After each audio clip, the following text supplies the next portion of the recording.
straight Southern Conference matchup.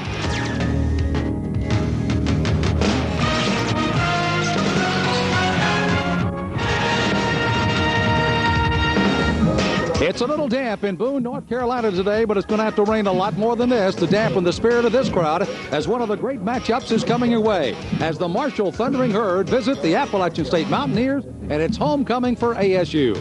Hello again, everybody. I'm Sam Smith, along with the quarterback, Cliff Stout, and we are here indeed to watch number 1 Marshall go against one of their old foes, Appalachian State.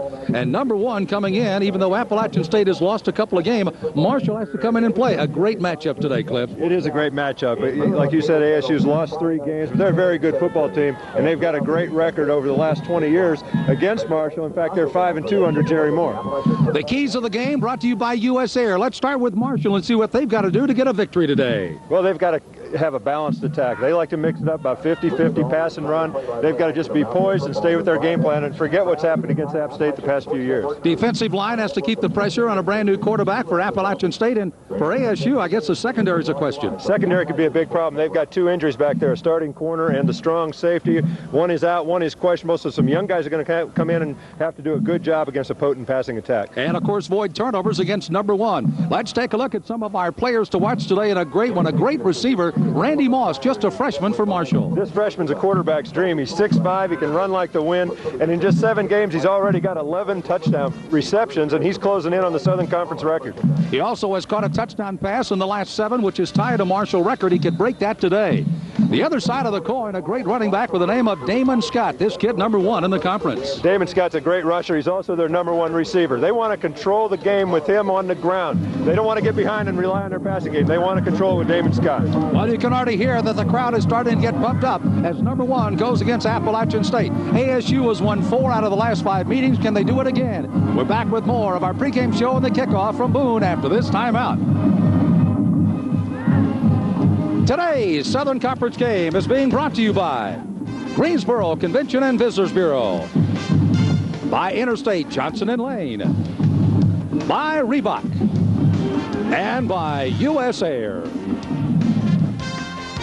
Well, it's a beautiful fall afternoon here in Boone, North Carolina. The homecoming crowd is starting to file in, and one of the nice things about this game is that Marshall brings such a good crowd as well, and that means we could be close to capacity of 18,000 or more for a great matchup here in the Southern Conference. Sam Smith, along with Cliff Stout, working with us today is Matt Swarad. Let's go downstairs and get his feeling on the field. Matt, nice to have you aboard today. Well, thanks, Sam. This game couldn't get any bigger for the Mountaineers. They need a win to keep their playoff hopes alive. The last time these 2 clubs met 2 years ago here in Boone, a torrential downpour throughout the game. The result, the Mountaineers beating a then number 1 Marshall team. Well, today it's 55 degrees, but a 40% chance of rain. And as you can tell right now, it is raining. I talked to some of the Mountaineer players. They think rain favors them. We'll see. Let's go back up where it's warm and dry to Sam and Cliff in the press box. Thank you, Matt. Find an umbrella and find it quick.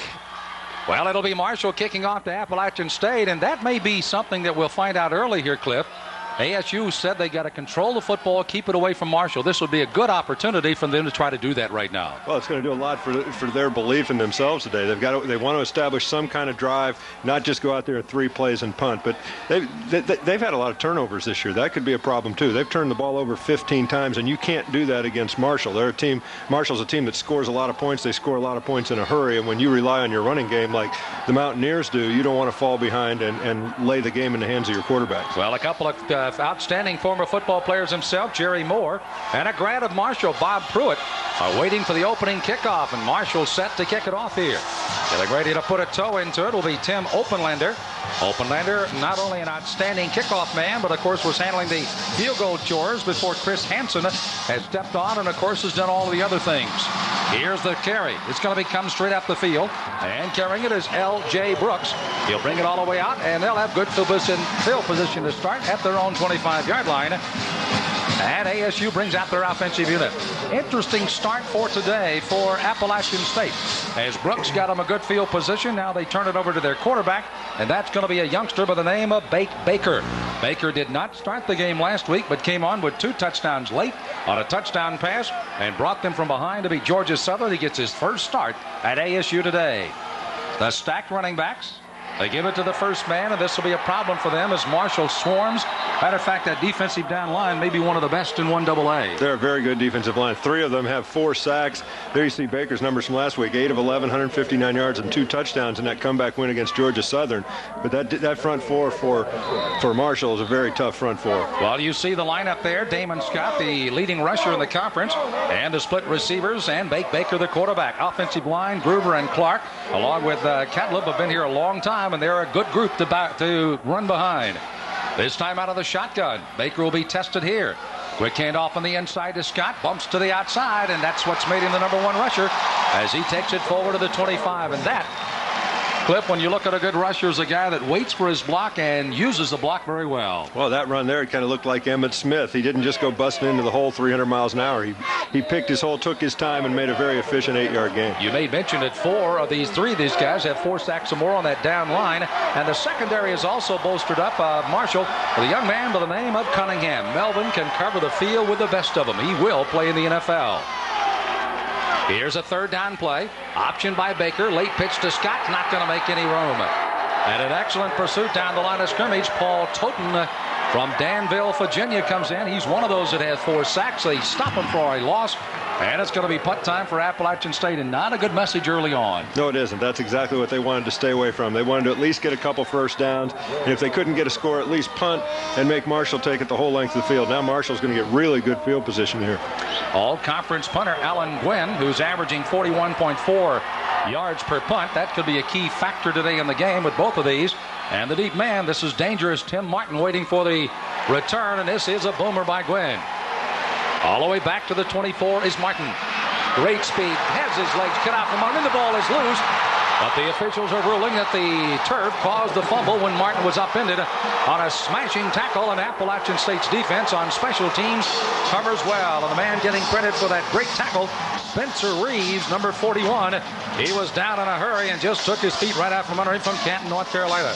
Was a tremendous hit. You'll see him come in low and take Martin's feet out from under him. Wow. You can see the ground does cause the fumble there. You hate to see your team punt, but that is one of the strong points of the Mountaineers. Well, a transfer coming out of Florida. His name is Eric Kressler, will start at the quarterback spot.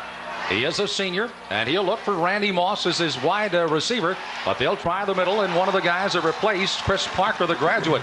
Running back of Marshall is Eric Thomas, and Thomas, a outstanding player in his own right, is stopped up front by Avery. There's the numbers on Kressler. Not overly impressive in the fact of the number of passes, but look at the yardage he's already got, and look at the touchdowns compared to the interceptions right now for Kressler. Well, that's the most important statistic you can have for the quarterback, is touchdowns to interceptions. And he'll be looking for this. Randy Moss again. He has 11 touchdown passes already, and there's the front line that'll block for him. It is a rather veteran line, but again, not as good as their defensive line as far as their quality is concerned, but they've done well. Here's a little flare out to the outside, and they swing the ball to the wide receiver on the near side. And coming up with it is Randy Moss. Just trying to get him in the open field, I presume, and let him see what he can do with it. We already know what he can do. He just wants to get the ball. The quick hitch, I tell you see more touchdowns off the quick hitch than you do long passes, I think. Defensive down lineman, there's Dexter Coakley. He'll back up the line. Interesting enough that both of the linebacking cores are their number 1 through 3 tacklers on these teams. And there's the secondary, and therein lies the problem, Cliff. That secondary kind of piecemeal today for Appalachian State. They've got their work cut out for them. They're inexperienced back there, and this Marshall team, they don't throw a whole lot, but they've got 2 guys on the team that are averaging close to 20 yards of reception. They're a big play team when they do throw the ball. Well, they look to see if he has the yardage. He does not. They'll need another play to try to do so, and Appalachian State will try to deny that. As Marshall again used one running play by Thomas, and they flare it out to the near side to Moss.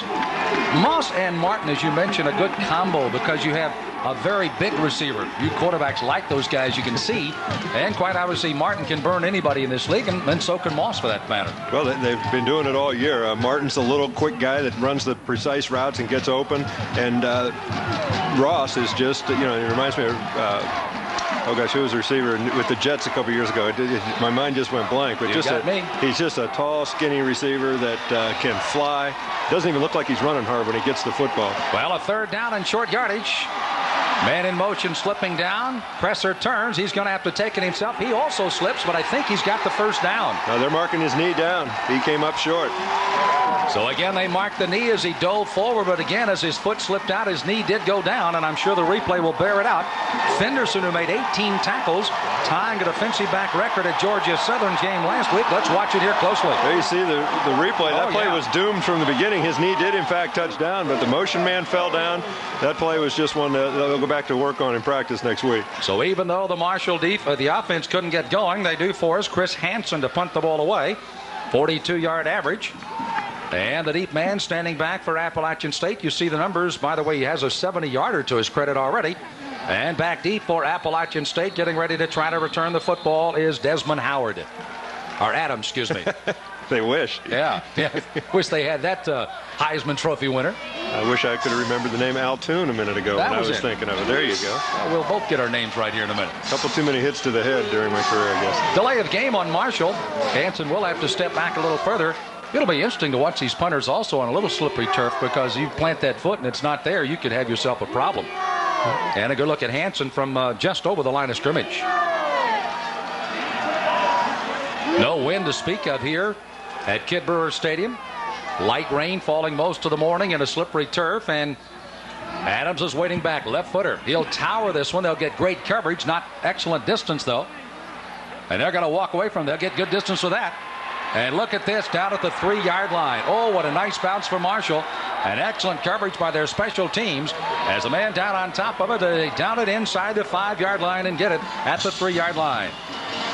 So Appalachian State will take over the football on their second possession of the afternoon and deepen their territory as Marshall's #1 defense tries to deny them on homecoming here in Boone. State, and he's had great success here. Coach of the Year 3 times, and last year was undefeated through the conference. Other side is Bob Pruitt. This is a guy that played running back, tight end, and defensive back at Marshall when he was a player. Defensive coordinator the last 2 years at Florida before getting a call as his alma mater. And what a great thrill it was for him to come back home. It sure was. I guess during his career they were training him to be a coach, making him play every position. Baker, you can see the problem he's got with that front four looking you right in the face. They hand it off to the second back through, and that's the way they'll try to break it as Scott brings it out to the 15. And again, using those blocks very, very well. He came into the game, by the way, at 98 yards short of 1,000 yards, and they'd love to have him over 100 again today. If that big line keeps opening up holes, he'll close in on that 98 yards pretty quick. They like to go over the left side behind Sean Clark and Chad Gruber, both guys going right in that 300-pound range, and that's where the beef is, and they're going to try to take advantage of their size advantage. Good look at the senior running back, 5'10", 202, out of Cedar Grove, North Carolina. A first down as Baker flares it to the outside to Scott. As Cliff said, he's not only the #1 rusher in the conference, but one of the top receivers for the team. And that very much what they try to do with Martin and Moss on the other side is get Scott in the open field. Well, they want to give him the football every single chance they get. He's got 22 receptions. He's carried the ball 158 times. He's going to handle it about half the time they have the ball. It's a good play for a running back like Scott. Just swing him out there. The linebackers are dropping deep in the zone. But that time, Baker just kind of stared at him a little too long and gave the linebackers a chance to move up and make the play. Interesting. Marshall's 2 deep safety men have made the last 2 tackles, which means Appalachian State was executing on the line of scrimmage, but not that time, because they really closed it down in a hurry, giving it to the first back through that time, Young. And little or no gain for Appalachian State brings up a 3rd down play. Just a simple dive right up the middle. Fooled a couple people, but not Larry McLeod, who stops the play right at the line of scrimmage. Well, he doesn't, not many people fool him. #1 tackler with 64. Young man out of Huntington, West Virginia, homegrown product, and I imagine he's quite happy he's playing right at home. I'm sure he is. Mom and Dad and the family probably watching in the stands across the way. They always bring a great crowd from Marshall. 3rd down play, big one for Appalachian State now. As Baker looks to throw underneath and incomplete.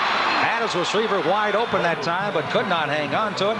And Otis Smith, who normally has a great set of hands, having made 12 catches for 292 yards, I think, Cliff, he was looking to find an opening to run to. Well, he had a big one. That was the zone defense dropped deep. He ran a little slip route underneath, was wide open, and he took his eyes off the ball just long enough for it to hit him right between the eyes. Gwynn is forced to punt this time. He does have some punting room again, as his offense at least moved him out of his end zone. And Tim Martin waits back at around his own 42, make it 38-yard line. This is a driving punt. They probably won't get as good a coverage on this one as Martin does have an opening at midfield. Takes it into Appalachian State territory and dives to the 45. That line drive kick got him at least an opportunity to get some running room. So Appalachian State is forced to punt for the second time. Spencer Reeves is on the stop. And it means that Marshall will take over the football, and that'll bring in their dangerous passing team led by Eric Kresser. There's no score. Homecoming here in Boone, Marshall and Appalachian State. And, of course, just before the Halloween, you know, that guy looked better. He looks better that way, as a matter of fact. Marshall, the 1st and 10 at the 45-yard line of Appalachian State, and Martin's the man in motion. Kresser with a rocket for arm. He throws, and there's Moss. The ball's up for grabs and intercepted. And Brooks picks it off. L.J. Brooks out of Robbins, North Carolina, gets the first turnover of the day. We said Appalachian State had to avoid it. Marshall, of course, had to, but they turn it over on the intercept, and Brooks caught that in midair. Well, L.T. Brooks is the one corner that's playing. The starting corner on the other side is out. Kessler steps up, tries to throw the ball, and Ross should have made that catch. The ball's right in his hands. It's a little slippery. The field is wet, so every time that ball's snapped, you're going to get a little film of water on the ball. Kessler throws it a little bit high, but that ball should be caught, and that's the kind of breaks App State's going to need. And you saw also was back there dropping in the deep drop, and that, of course, was Coakley, their outstanding linebacker, that may have got a hand on that as well. And it's right back in the hands of Appalachian State. They, of course, have had to punt the ball away twice, and they'll see if they can get the offense going. And now their best field position of the day out at their own 43-yard line. Wide receivers coming split to the left side, tied in on the right side as Baker looks over the defense. Looking to try to get the ball to Scott.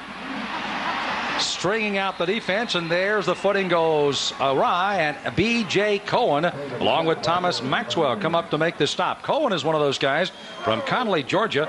He is not only one of their top tacklers with 52, but he, along with Lyon and Toten, all have 4 sacks, as you see how well they strung this out. He does a tremendous job stringing this out. You see him there with Chad Gruber, just driving him not only deep into the backfield, but wide to the sideline. That play, he didn't get credit for the tackle, but it was his play. Marshall, along with Scott Smythe, are their safety man. Actually, Marshall is a rover. He'll kind of get all over the football field. This time comes to the double split to the left as Baker's throwing over the middle, and it's complete. Downfield is Scott, and he's got it down at the 35-yard line. They just ran him straight, didn't even fake to him coming out of the line of scrimmage, and Scott was wide open. And you talk about the soft underbelly before Emory can make the stop. Scott and Appalachian State are on a big roll. Right out of the playbook of the old Pittsburgh Steelers. You got a 2-deep zone. You send the running back out of the backfield. As soon as he gets past the linebackers, deliver the ball. If you throw it any higher and give him room to run under, then the safeties can come in and make the play. But in a 2-deep zone, they can't get there in time on a short pass. Emory and Smythe collaborating to bring it down. 1st and 10, Appalachian State 36. Scott again will find a little room on the right side. Ball controlled by Appalachian State. Talking to Jerry Moore early this week, he said, Sam, we know we have to keep the ball out of the very explosive hands of Marshall. They average nearly 45 points per game, and if they don't have the football, they can't do anything with it. Boy, wasn't that brilliant. That was mine, by the way. And quite obviously, who writes your material? And Marshall, of course, does not have the ball. Appalachian State getting a big break on an intercept. 2nd down, gain of 3. They'll need 7 for the first. Young is the fullback. Scott is set 7 yards back. Baker making his first career start at Appalachian State. And what a time to start against number 1 Marshall. A flag is down as Scott finds no room on the right side. It's one thing also, Cliff, in a game like this with such high emotions, you can expect to see a few little anxious moments, some jump on the line of scrimmage. This being only the first one we've seen in an early part of the game shows good concentration on both sides. Well, we talked about it right there. Marshall's drawn off sides. And we talked about their poise. They're the number 1 team in the country, but I sense a little frustration from this Marshall team because they haven't had much success against the Mountaineers. So I think right now they may be a little more anxious than the Mountaineers are. Harold Bender, by the way, is our referee today out of Charlotte, North Carolina. As Jerry Moore consults with his coaches up in the press box, Bob Pruitt just looking on to see what the penalty was, and it's going to go against Marshall. And a 5-yard step off will set up a 2nd down and roughly about 2 yards for Appalachian State. Baker's had the luxury of coming to the sideline to visit with his offensive coordinator for Appalachian State, Bob Pruitt, making an emphatic point on the Marshall sideline. 2nd and 2 for ASU. The handoff to Scott. Gaping hole, may have it at the 10, the 5, dives, touchdown Appalachian State. Sam, tremendous job by the O-line, opening up that quick hole right up the middle. Marshall showed blitz, and sometimes you get a little trap going right up the middle. It can spring wide open, and you're past the linebackers and into the secondary before anybody knows what's hit them. And Appalachian State continues their successful run against Marshall. Look at the strength as he draws away from one of the tacklers here. Right there, that great stiff arm. Tremendous job dragging the defender and then reaching out, stretching the ball into the end zone. The ball crossed the plane and hit the ground before he released it. Jay Sutton will try to add the 7 to the scoreboard, and he will not get it. He just pushed it off to the right, and that could be a crucial point before it's all over. But wait, there is a flag down, and Mr. Benders and his staff will discuss. Well, some of the Mountaineers are pointing towards Marshall, so it looks like they're going to get another crack at it. By the way, Scott already 6 carries for 46 yards. That play took only 4, 57 yards, and took 2:10 off the clock to score for Appalachian State after the big intercept. I think with Baker in the lineup, it does 2 things for you. Number one, you've got a better passer. Gerard Hardy is more of a running quarterback. He's got almost 500 yards rushing so far this year. Baker's the better passer, and when you have the better passer in there, the defense has to play honest, which should open things up a little bit more for Damon Scott. So far, it looks like that move was a good one. Appalachian State getting a break as the penalty's on Marshall, so they get another try at it. And I'd almost lay odds that Jay Sutton will not miss 2 in a row. Alan Gwynn, the punter, is the holder.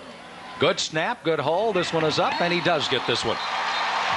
So Appalachian State capitalizing on the first and only turnover of the game so far in the first period.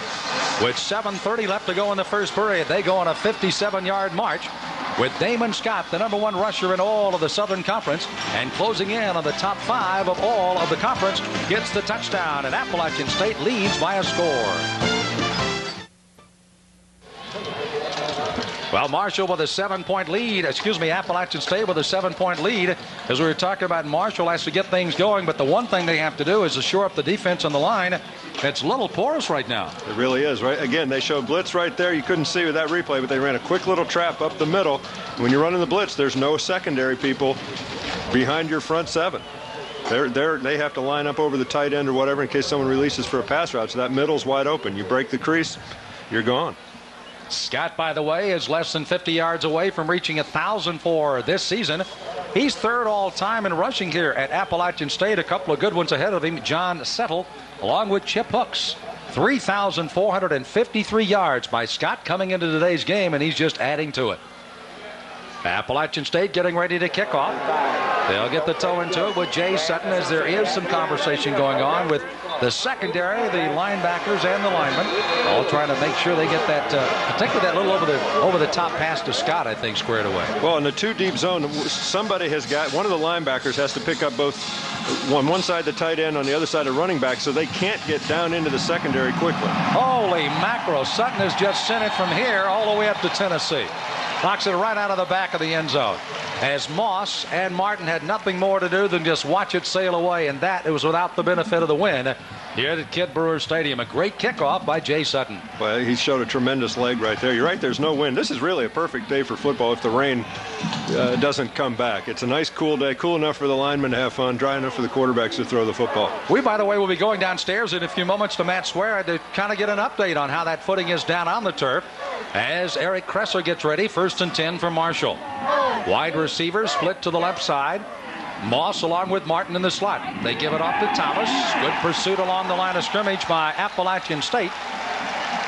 As coming up is Coakley, who else is kind of filling the line, and right in behind him was a guy with one of the great names, Rocky Hunt. You got to like that. Anybody named Rocky. I'll tell you what, Coakley, people are high on him. Some say he's a little short for linebacker, but then the name Sam Mills comes up with the Carolina Panthers. Sam Mills, one of the best I've played against. By the way, Thundering Herd has scored in the first 6 minutes of every game this year until coming to Appalachian State. They, by the way, lost on their home field last year, 10-3 in a late comeback by Appalachian State. Lost by 10 here 2 years ago. Kresser, time to throw, throws it over the middle. Look what I've got. Coming up with the catch and taking it down all the way down to the 34-yard line. Colclough gets it down to the 39, and that'll be enough for the first down. And what poise by Kresser standing in that pocket. The play was designed to open up quicker. It didn't. He kept his feet. He didn't get happy feet, stood there and let Colclough get open. They've got to be in a little bit of shock. Not only have they not scored in the first 6 minutes, but they've outscored their opponents by 100 points in the first quarter this year, 117-17. They may have found another gear now if this passing game gets cranked. And here's Cressley's going to throw a couple in a row. That's Martin. Sprints to the outside, finally taken down from behind by Fenderson as Gordon drops him down. Third leading tackler. And with Martin, his first catch of the day, by the way, he needed only 2 yards receiving to pass 2,500 yards. Third player in the history of Marshall to do so. When you've got a receiver like Martin, this is all you have to do. Get the ball to him as quickly as possible. Let him use his running ability. There you see the face mask on the tackle. Good look at the young man. Saudi Daisy, Tennessee. And a step off against Appalachian State. So now they, who had the benefit of the penalty on the extra point, now get a step off after a good gain. And Marshall may be starting to find their gear. By the way, updating the Southern Conference, East Tennessee State, another one of the undefeated teams in the conference, leading Furman 14-9. They're on the second period of their game at Johnson City. Martin's the man in motion. Cresser, good 5-step drop, throws to Martin, too tall. Defended well back there, and a good job by the linebacker, Marvin Hodge from Raleigh, North Carolina. And a good drop by the linebackers. Hodge, by the way, likes to come in, and he'll blitz from that linebacker spot. He'll fake it, drop back, and coverage, as he says there. He's got nearly 3 sacks for the year as well. So he's a guy that has dangers both up front and in the secondary as well. He's a very versatile linebacker. I like his speed and his ability to get things done. That was a very dangerous throw because he picked up the back of the receiver going man-to-man down the middle with a free safety sitting in the middle. If Kressler throws that ball a second later, it's picked off. Well, Wicks, number 2, has joined the trio of receivers on the near side, and they drop it off and get it to the outside. Running with it is Eric Thomas, the tailback out of the backfield, and there's that little wrinkle coming out of the backfield for Marshall as they make another gain and another first down. Let's head downstairs to Matt Swearad. Matt. All right, Sam, that field condition update you asked for. This is a new turf here at Kid Brewer Stadium, put in this past year. It's holding water very well. Right now, it's not really raining. A bit of a sprinkle every now and then. So if App keeps the lead, if it does rain later, it's going to play in the favor of the Mountaineers. So even without the umbrella, he's trudging through a little bit of sogginess on the sideline. Marshall right now is marching up and down the field as Eric Thomas, good trap block on the left side, and Thomas is drugged down. But they gain about 8 or 9 yards. And now that offensive line. And I tell you, one of the things that's very important, you of course know it far better than I do, Cliff, is the fact that the adjustments made on the sideline, and the offensive line coach has done it. Well, they seem to have made some big adjustments. They had absolutely nothing their first few possessions. Now look at the size of this hole on the left side. Thomas does a good job holding on as DiBernardo tries to tackle the ball and strip him.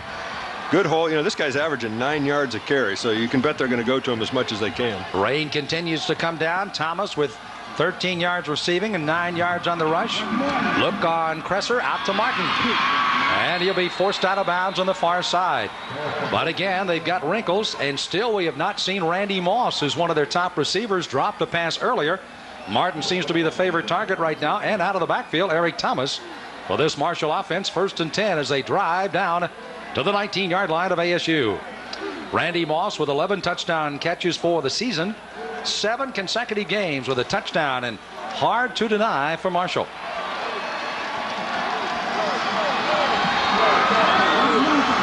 Cresser going to the end zone to Moss, and there he is on cue. He makes the touchdown grab for Marshall. There apparently is going to be, I believe, a flag down, or is it the TD? No, it'll count. And Moss will catch in the back of the end zone. And you talk about a tough catch under a lot of pressure in the back of the end zone. Well, the flag was for defensive interference. Moss did a good job. The ball was thrown a little bit behind him, so he slowed down, used that big 6'5", 210-pound body to shield off the defender. And the defender did hit him before he caught the ball. But when you're that big, you get a little defender on you, you're going to have a field day with him if the quarterback can get anywhere close. Moss, by the way, has just broken a Marshall record. That's his 8th straight game with a touchdown pass. Breaks the old record in 1979 set by Tony Brown. So a couple of record holders today as Moss again grabs it in for his 8th consecutive game with a touchdown pass. Well, I'm sure he was starting to lick his chops before that play. Tim Martin, let him catch the passes and take you downfield. Now you're in my territory. Let me have the ball and score the touchdown. Tim Openlander will be trying the extra point. Moss 29 yards on the touchdown reception as here's the kick. It's up and it is good. And we are tied at 5:19 left to go. here in the opening period as Appalachian State capitalizing on a turnover, and Marshall just taking it from the length of the field in their own 20 on an 80-yard drive, sparkled by the passing and running of not only Thomas, the catching of Martin, and a touchdown pass by Moss as the offense is in full gear. Here it is. It's just the thin post. Dallas Cowboys make this famous. There you see Moss doing a good job using his body to shield off the defender, tried to get an arm in there. And he'd rather have the interference penalty than a touchdown catch, but he lost. He had the interference penalty and still gave up the touchdown. Kressler, as we said, he's not a real flashy passer. He's just accurate. He's smart, and he gets the ball to the right people. Well, the pass was not only very well thrown, as you indicated, but also Moss at 6'5", working against Chuck Payne at 5'9", and therein lies another one of the problems for Payne. Makes me want to suit up. 8 plays, 80 yards, 2:15 on the clock. Good look at Moss there with his touchdown reception. As they'll be kicking off to Appalachian State, and now, like a good tennis match, it has now been volleyed into ASU's court. And they, on homecoming, try to get this homecoming crowd involved in the game. Certainly the intercept got them certainly in the game, and the touchdown added to it. And there is that adjustment going on the sidelines again. Well, App State's got to hope now that their defensive adjustments don't match their offensive adjustments that Marshall made.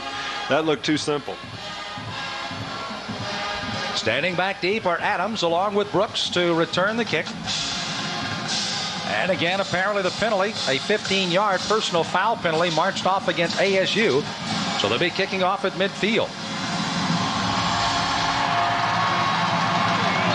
And if Openlander gets any kind of toe into this one, ASU shouldn't have much of a run back here, and they will not as he skips it in and out of the end zone.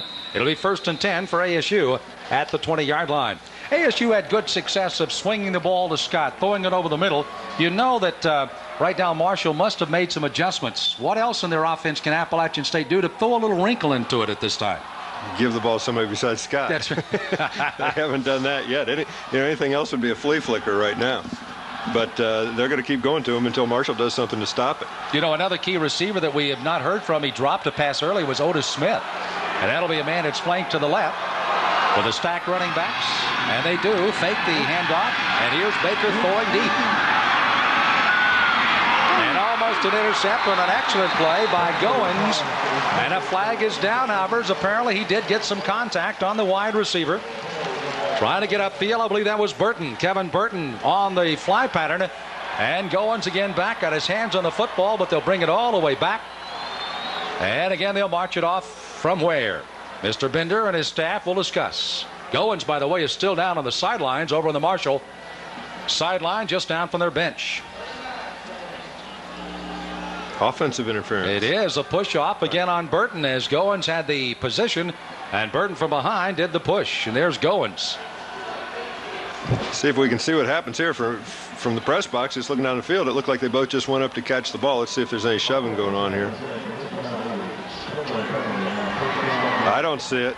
I don't see it. They're both jumping up, going for the football. I'll tell you what, I think that's a great play by the receiver just to make sure it's not intercepted, and I don't see the interference. So the step off against ASU, back at their own 10-yard line. A little delay handoff goes to Damon Scott. He reaches the linebackers, but that's all. Get him a little running room on the second down play, but not much as McLeod leads the host of tacklers for Marshall. Boy, McLeod hits you. That's it. It looked like Scott had a hole there, and he cut back, hits McLeod, didn't go forward another inch. Good to see Goins up and walking around on his sideline here, putting his lid back on, which would indicate he may be ready to come back in. Look at this pretty decent hole off the right side of the offensive line. He turns back in. Boom. Boom. It's all over. And another very active player, Thomas Maxwell, number 9, the rover back, also up to give some help there. Second down. Roughly about 16 to go. As you see him switching to defense in front of Baker. He throws over the middle. It's going to be complete. And they get it out to the 19-yard line. And with a diving catch, the Appalachian State Ball Club gets themselves out. And the catch made by number 80, that's Jody Gibson. Jody not on our spotter board, but one of those receivers they put in, and he comes in for an excellent catch. That was a nice catch. When you're coming directly across the field like that, it's a hard throw too, to lead a guy that's going directly perpendicular to you, and he makes a nice catch. The ball's low and behind him. He slides, makes a grab. Well, Toten had a shot on Baker just before he released that ball on a third down at about 11. ASU. Baker's back. Over the middle, it's complete. And they've got a first down out at their own 36-yard line. Making the catch is the man they wanted to go to, and that's Otis Smith, has now risen to the occasion with a big catch for the Mountaineers. I'll tell you what, I'm impressed with Bake Baker right now. He stands in there with a lot of poise. This is his first start. He's playing against the #1 team in the country, and he's just standing in there firing. And credit the offensive line maybe to how good he feels right now. He hasn't been touched, and you're playing against a front four that's got 3 people with 4 sacks. You saw the tackle was made by Goins, by the way, who was back in there again. Bake Baker 4 of 5 for 47 yards already this afternoon for ASU. This time they hand it off to Scott, trying to catch him a little off guard. They'll lose a yard on it. Toten is the first man to reach him. Young man out of Danville, Virginia, 6 feet, 239. Just a sophomore with 4 sacks. They say he could be, along with B.J. Cohen, a couple of the finest ones they've had come through there in a while. Well, they're awfully good. You know, I'm getting confused looking down there and seeing number 5 and 6 lined up at defensive tackle and defensive end. Looks like they got a whole bunch of DBs out there. You know, we talked before the game that the Marshall pass rush would be a big factor here, and so far it hasn't been there, and Baker's having a lot of success throwing the football. Good blocking along that line out of the shotgun. Baker throws over the middle with the incompleted pass, or do they make a catch? No, it's incomplete. Marshall wanted it going the other way, but the pass was never fully contained as Scott couldn't get a hold of it. It almost looked like he was trying to hang on to it and was stripped as he went down. I don't know if that ball did hit the ground or the referee just blew a quick whistle. Bob Pruitt, a very soft-spoken man. We had the opportunity of talking to him regularly on our weekly show on the Southern Conference. And again, when he first got the job, he just almost, as a matter of fact, at his press conference, had tears in his eyes that he's able to come back. And now, those tears of a joy, the way this team has played. They're tied, however, as we close in on the 2:38 mark of the first period at Appalachian State. A third down play for the Mountaineers. They dump it over the middle. The linebackers spell it out. There's no place to run there as the secondary fills in well and makes it with Scott Smythe, again, the free safety, making the play. And it's going to be punt time here for ASU. As I mentioned on that touchdown run, when you blitz, you've got to have somebody picking up the back and the tight end if they release. That time Marshall did blitz. The quarterback read it, but Smythe did a good job picking up his man at the line of scrimmage and stops it for about a half-a-foot gain. Gwynn's got a punt for the 3rd time this afternoon. He'll get it out of there, hit it about his own 25 or 26-yard line as Tim Martin waits back just outside his own 20. This will be a towering punt. Martin calls for the fair catch and makes it right at the 25. So the Thundering Herd will take over the football with less than a couple of minutes to go in the first period. A team that has outscored their opponents by over 100 points in the opening period. For the first time this year, did not score in the first 6 minutes, but they scored to make it a 7-7 game. Appalachian State secondary, we kind of questioned that.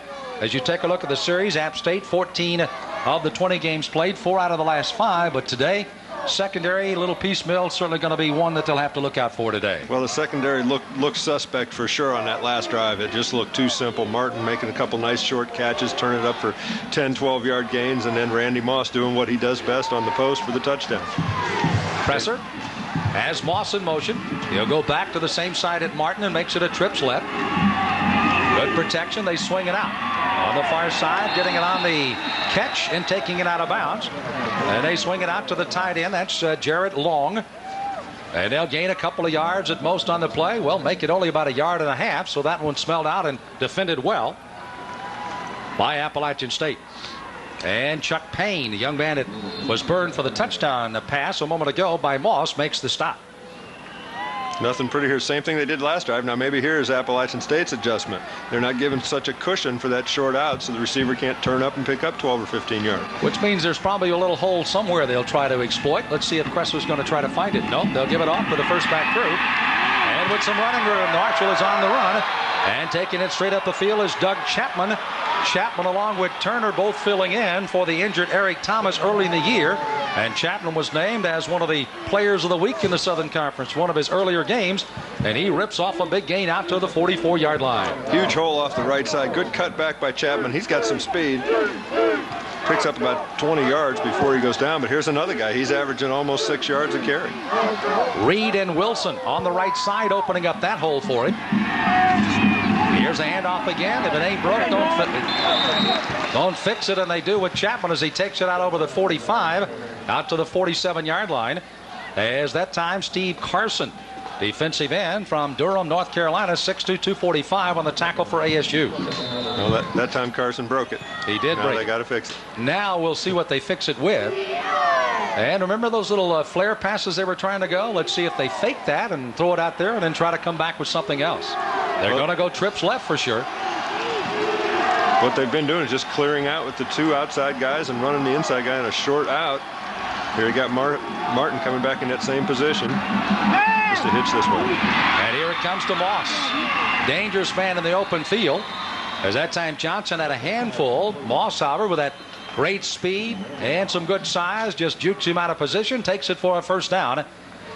As a flag is down back here at the line of scrimmage, however. You see the time almost winding out the entire first period with a 7-7 tie.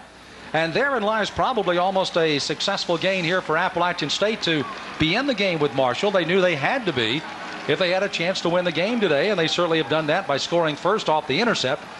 And then Marshall having to force to go 80 yards for the score to tie it at 7-7. And, of course, the procedure penalty against Marshall will step them back 5 and brings up the second down. And about 13 yards here from the line of scrimmage after that gain of 2 by Chapman earlier. Well, App State, with their success against Marshall the past few years, the longer they stay in this game, the more they're going to believe in themselves, and the momentum turns their way. It plays right into their hand. And certainly the hometown crowd on homecoming could be a benefit as well. Presser, when his ball snaps, will be the final play of the period. And the handoff, Chapman slipped just as he got the handoff, and he'll gain only a yard. And that will do it here for the first period. First man to reach him is Jackie Avery out of Garner. And Jackie at 6'2", 264, put a shoulder into him and drops him down, and that'll end quarter number 1. Appalachian State and Marshall. Successful first period here, Cliff, for Appalachian State against the number 1 team in the country. Well, they're doing everything they have to do. They've gotten Scott the football both through the air and on the ground, and he's produced. And their defense is playing very well against this offense. So as we go away for a moment, we'll be right back to homecoming. Appalachian State and Marshall tied with a touchdown each. Southern Conference today, Sam Smith, Cliff Stout, and Matt Swarad joining you here from Boone, North Carolina at Appalachian State as Eric Kresser looks over his plays on the wrist. By the way, he's 7 of 9, 73 yards, but has been picked off once today by ASU. He's got a big third down play. They're 0 for 1 so far. And we'll look to throw. Plenty of time. This one's intercepted by Brooks again. Second time of the afternoon at midfield. He's got an opening to the outside, spins as he bounces off of one of his own men, and Brooks has set it up for his second intercept of the day. Brooks just laying back in a 3-deep zone. Kresser stared at Ross the whole way. Brooks just laid in wait. It was a poor throw. Kresser threw it too far to the inside, and Brooks is there to make the pick. Here you see it. He's looking for Ross, just throws it way too far to the inside, and Brooks, as I said, Kresser just stared down Ross the whole route. You know, where he was going. One of the keys to those plays also was the fact that actually Moss was held up by one of the linebackers coming off the line of scrimmage, and he didn't get where he was supposed to. Kresser thought he was going to be a little deeper, as you indicated. So the intercept puts ASU back in the ball game, as Scott again will gain a yard over the line of scrimmage. Maintain that success of the ball of running it for ASU into a tough teeth of the defense and trying to spring something outside. Game plan, the wheels are turning on both sides. Good look at Bake Baker. Can you imagine what was going through his mind on his first start against number 1 Marshall today? I'll tell you what, you would think he'd be pretty nervous and come out here and have maybe a shaky start, but this kid looks poised. He's running the offense very, very well. Even earlier in the game, using the cadence to draw Marshall offside. He's doing everything that your veteran quarterback should do. His club was in big trouble last week down at Statesboro. He came back to rally him for the win, 35-28. This time they swing it out to the near side. They'll get a little bit of running room out to Adams, but he will not get enough as he is going to be knocked out. As a matter of fact, they'll lose it trying to bring it upfield. Good pursuit that time by the defense, and again the linebacker Swafford. He is the one that comes up. He's the number 2 tackler with a couple of sacks already here for Appalachian State. Goins also good support from the corner. One thing Baker's got to look at, you can't see it from this angle, but he was coming right at us. He threw this ball backwards. If Adams doesn't make the catch, that's a lateral. So he's got to make sure if he's throwing that swing pass that he gets his full 5-step drop, so he's throwing a forward pass just in case he does miss. Can you imagine what was going through Adams' mind when he looked up and there were 4 Marshall players and not many blockers with him? Baker back to throw. Steps out of the pocket. He's got some running room. And he'll gain back to the original line of scrimmage and maybe one more. And on the third down play, they'll be forced to give the football up again. As again, a very long field goal try would be out of the question, I believe. And they will kick the ball away, and Gwynn comes trotting on. Baker will have a chance to go to the sideline and discuss what went on and what went wrong. Another heads-up play by Baker there. The middle opened up. He didn't have enough room to pick up a first down, but he could get 10 or 12 of it back. And then they can punt and make Marshall go maybe 90, 95 yards with this. So it was a good heads-up play. Martin probably won't get much of a look at this one. This will be one that will not help Gwynn's average. He'll try to just pooch it somewhere out inside the 10. He's going to angle. Well, he just kicks it straight in the air. If this takes a decent hop, it'll be Marshall's ball. They'll get it out to the 20-yard line. As again, it'll skip in and out of the back of the end zone if they were there. But again, the ball took such a high hop. And it'll be brought out for the 1st and 10.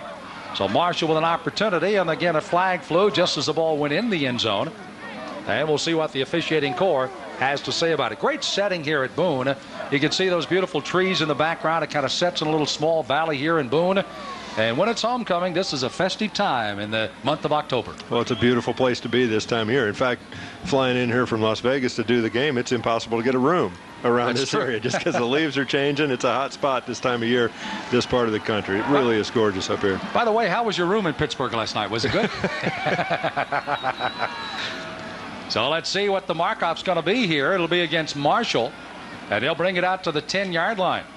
So apparently infraction going on as we'll see what they have called here. There's Mr. Bender. He'll give us the official call here in a moment. Again, there was a call for a fair catch. Blocking the back. And again, an interference on the catch, apparently, or someone pushed on trying for it. So it's going to be coming up with a 10-yard penalty against Marshall. They'll get it. And now they step it back where? I think what happened, the reason it's an illegal block, Martin signaled for the fair catch. And then a block. And then blocked someone. Gotcha. You can't do that. If you're not fair game to be hit, I guess you can't hit anyone else. So again, the ball will be spotted just inside the 5. And that's where Marshall will take over. They'll have it 1st and 10. And now their offense, as they did a few moments ago, going 80 yards, will have another one of those tough chores to go the length of the football against Appalachian State. By the way, both these teams will be in action next week. We'll talk about their schedule and more as we come back for homecoming. Appalachian State tallying with the #1 team in all of the country in 1AA Marshall. We're knotted at 7. Well, a good look at some of the Marshall followers who have come here from Huntington, West Virginia to support their #1 team. And they, by the way, will host the 1AA championship team and the championship game for the final time this year. They, of course, are moving on to the Mid-American Conference. And it'll be moving on to UT Chattanooga, where they'll be hosting for the first time in 1997 the championship game. That, by the way, will be the site of Appalachian State's next game at Old Chamberlain Field against Chattanooga. While Marshall will be at home against the Citadel. That'll be next week in the Southern Conference. 1st and 10 for Marshall. Shadow their own end zone as they try to work some running room. Out across the line of scrimmage with a gain of only a yard or two. As they have to try to push it out. And again, Thomas on the carry will gain only a yard. 2nd down, about 9. Hatcher right in the middle. Right tackle making the stop for ASU. I think it was my old alma mater, Youngstown State, that scared Marshall off to the Mid-America Conference. Probably Get did out that. Of that 1AA yeah, that's thing. probably right. Well, they had some great games with those two. 3 years in a row in the championship game. Youngstown's fallen on hard times since then, and Marshall just continues their roll. Well, they're trying to roll with a little swing to the outside. That's Wicks making the catch. And Mark Wicks out of Bethel Park, Pennsylvania, makes the catch and takes it out of bounds. And that'll move the chains for Marshall. And, you know, you get the feeling here, Cliff, when you have a team with the proficiency that they have on that sideline for Marshall, that you get yourself in a hole, and this kind of play gets you right back out of it with confidence, I think. That's a perfect word. They're playing with a lot of confidence, and this is what Kresser does best. He just always gets to the right guy, and he puts the ball in the money. Interesting story on Kresser we'll share in a moment here as he calls his 1st down play. He gets bumped and knocked down, and a big rush coming hard that time with the linebacker Marvin Hodge. We told you he'd slip into that backfield time to time. And Kresser, I don't think you ever saw him coming and just rammed him down just as he made the turn. Nice play by Hodge. Hodge just came in. Kresser didn't feel the pressure, and all he really had to do was give him a forearm shiver. Kresser, I think, was a little shocked that he was there. Wasn't much of a hit, but come on, quarterbacks. You got to take more of a hit like that. By the way, that was the officially 3.5 sacks now for Hodge, tying he with Avery, the down lineman for the sacks lead for this club. And it's a second down and 18 yards to go for Marshall now. Confidence shaken for the moment, and Kresser's dropped again at the 1-yard line. And ASU's defense has really risen to the occasion. Avery got the sense that he was being closed in by Hodge on the sack lead, so he comes up and gets one of his own. Well, I tell you what, 2 plays in a row, tremendous pass rush scheme that they must have had to free up a rusher when you're not blitzing. Here you see Kresser. Avery comes right up the middle. Tremendous pass rush and tremendous defensive effort so far by Appalachian State. They're just taking the game to Marshall. And boy, if they take Kresser out of the game, then they've done a pretty good job. By the way, there was a procedure penalty called on Marshall that obviously will be denied by ASU. And now we'll bring up a 3rd down and 27 yards needed by Marshall. I guess we put a little jinx on him talking about the confidence, because ASU has kind of snuck that right away from him. I'm thinking right now he doesn't feel too confident. I'm sure he had a couple of words to his down lineman here as he stepped into that huddle. 3rd down play, the crowd into it here. Martin in motion, comes to a halt. Thomas trying to gain some. Now Kresser swings it out to Martin. Nifty little play. Martin trying to find some running room. He's going to run a lot. He's got a lot of field over there. Martin on the run, and it had not been for a sensational play by Fenderson, number 28. That one could have been 6 points all over it. Interesting play in the end zone for Marshall. Well, it was a heck of a design play. You see, you go back, you have your quarterback slip, then he turns and throws the flare out to the left. Your receiver then breaks 3 tackles in the end zone, reverses his field all the way, and you got yourself a nice play. Just the way they draw it up. And he ran about 80 yards on this one play. A lot of that east-west, though. And Fenderson, the last man that had a chance to bang him out of bounds, and did he ever. But a nice play by Marshall, and again the confidence comes back into their offense with one big play that gets them a 1st down. 3rd and 27, and they sprung the magic. 10:36 before halftime. Thomas, again you see the slippery turf, new as it may be here at Appalachian State. Not good footing, and Thomas slides to a stall. At about the 31, they'll spot it down. Boy, talk about blowing a great opportunity right there. App State has them backed up 3rd and 27 on their own 1-yard line. You figure they're going to get the ball inside the 50 easy. Thank you very much. Yes, sir.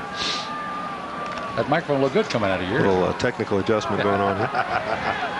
Bob Pruitt on the sideline looking on, and I'm not sure if he's going to design that play to run again, but nonetheless they try that middle of that line with Thomas again.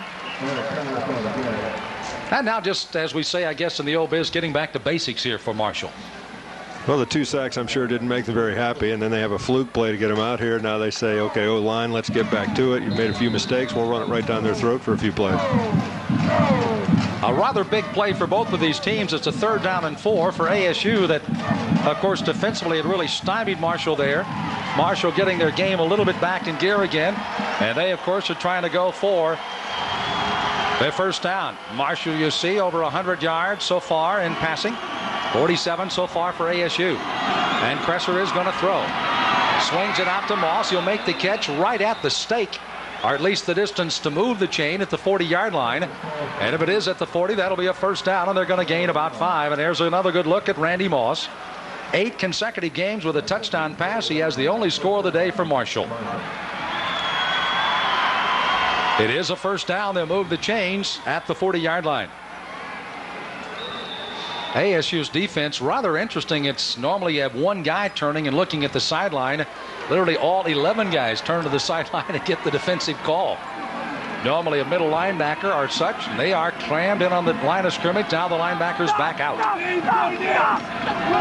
Kresser looking to throw. Swings it out, knocked out again. This time Payne jumping up and denying a catch by Martin. And Chuck Payne makes a great play of that one out of Hampton, Virginia.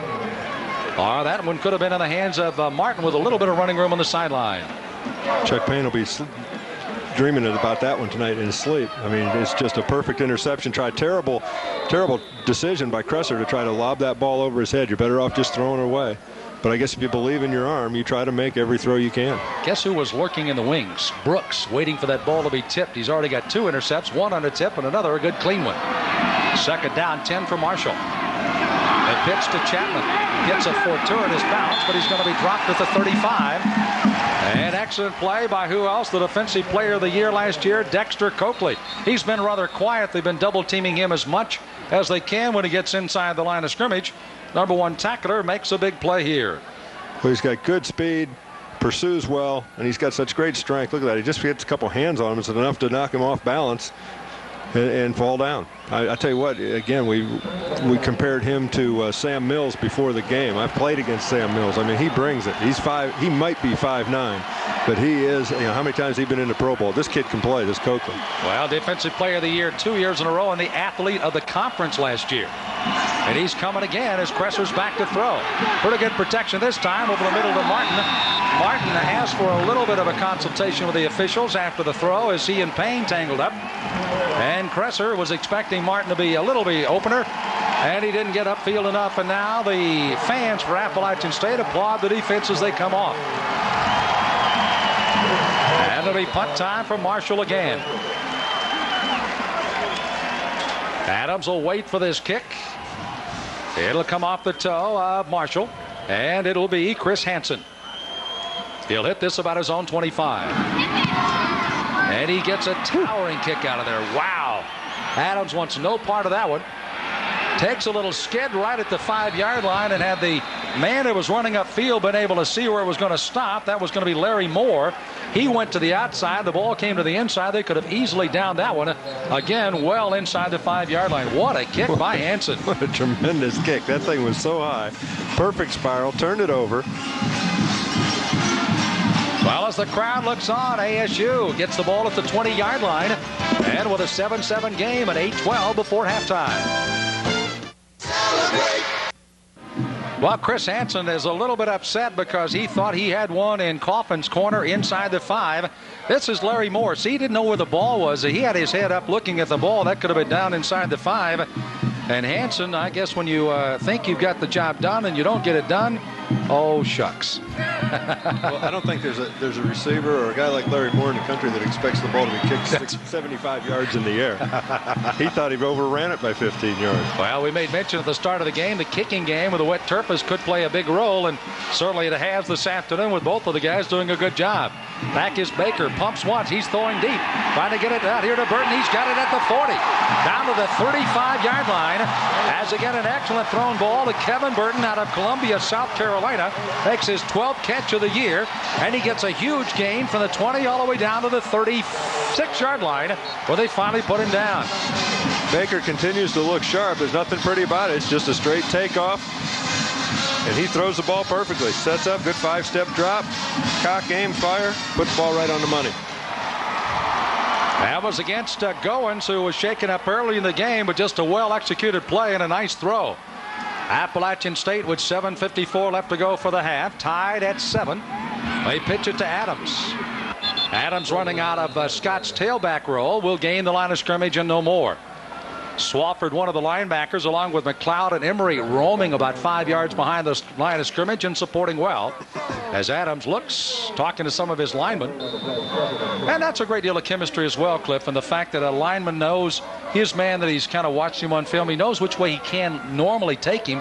And a back, of course, may not have worked. Certainly here, Adams coming in for Scott, and a little communication needed there. Second down, 10 yards to go. You're exactly right. The offensive line, they get a feel for who's behind them, and they get a guy leaning one way. It may not be the design, but they know what the guy behind is going to do. Well, Baker, something didn't go right. Don't believe that was a design play, as Baker just dives in the line of scrimmage. That'll bring up a 3rd down play. Well, I think they were trying to just run a quarterback draw, which never developed. Marshall running a game up in the middle, and a hole didn't open up for the quarterback to step forward, Baker, and take advantage of it. So he just tried to dive back to the line of scrimmage, and let's see what we can do on 3rd down. Baker, by the way, is 6 of 8 passes for 91 yards so far. And again, you see him just trying to get enough yardage here to keep him off his back, as the defensive line really collapsed, and that was Ricky Hall, number 6, making the stop. Here's a bad snap. Back is going to be Baker, who made probably the wisest move he could do, and just simply covering it back. And I think the center of this time, Bequette, actually snapped the football before Baker was actually ready for it. It went right by him. He was fortunate to get a hold of the football, and at least Appalachian State will be able to kick it away. Yep, it's exactly what happened. Baker was looking out to the left. Either the center, everybody else went on time. I hate to blame it on quarterbacks, but everybody else went when the ball was snapped, and Baker was still looking left, calling a signal. So it's tough to tell. They'll have a discussion over there. They'll point fingers for a minute, and then they'll straighten it out. By the way, the center was Kudlub, so an outstanding center here for Appalachian State, but a bad mistake there. Excellent punt by Gwynn. This is Martin inside his own 10, out to the 12, and that's all. Special teams, good coverage here by Appalachian State. Kendrick Hall, a wide receiver out of Athens, Georgia, down on the coverage for ASU. And Gwynn gets himself a nice kick, and the kicking games continue to be a vital part of this game this afternoon. So with only 5:42 left to go before halftime, Marshall, if they hope to have a lead by the half, have got to do it now. Well, it's all knotted 7-7. We mentioned at the start of the show a great classic matchup, this depending on which side of the field you sit on. Marshall came in number 1 in the country. Appalachian State had lost 3 games, a little luster off of the bloom here, but it is another one of those classic matchups as we've got the knotted tie right now on a beautiful afternoon despite a little dampness here in Boone, North Carolina. And now Eric Kresser and his company have to come to the attack, and they'll do it from their own 12-yard line just before the halftime break. Offensive yardage pretty well even right now. 137 for Marshall, 127 for ASU as they swing it to Martin. Good hands at the 20, and is chased out of bounds by Coakley. And they'll get it out to about 2 yards shy of enough for a first down. No, they do get the first down as they moved it. Let's head downstairs.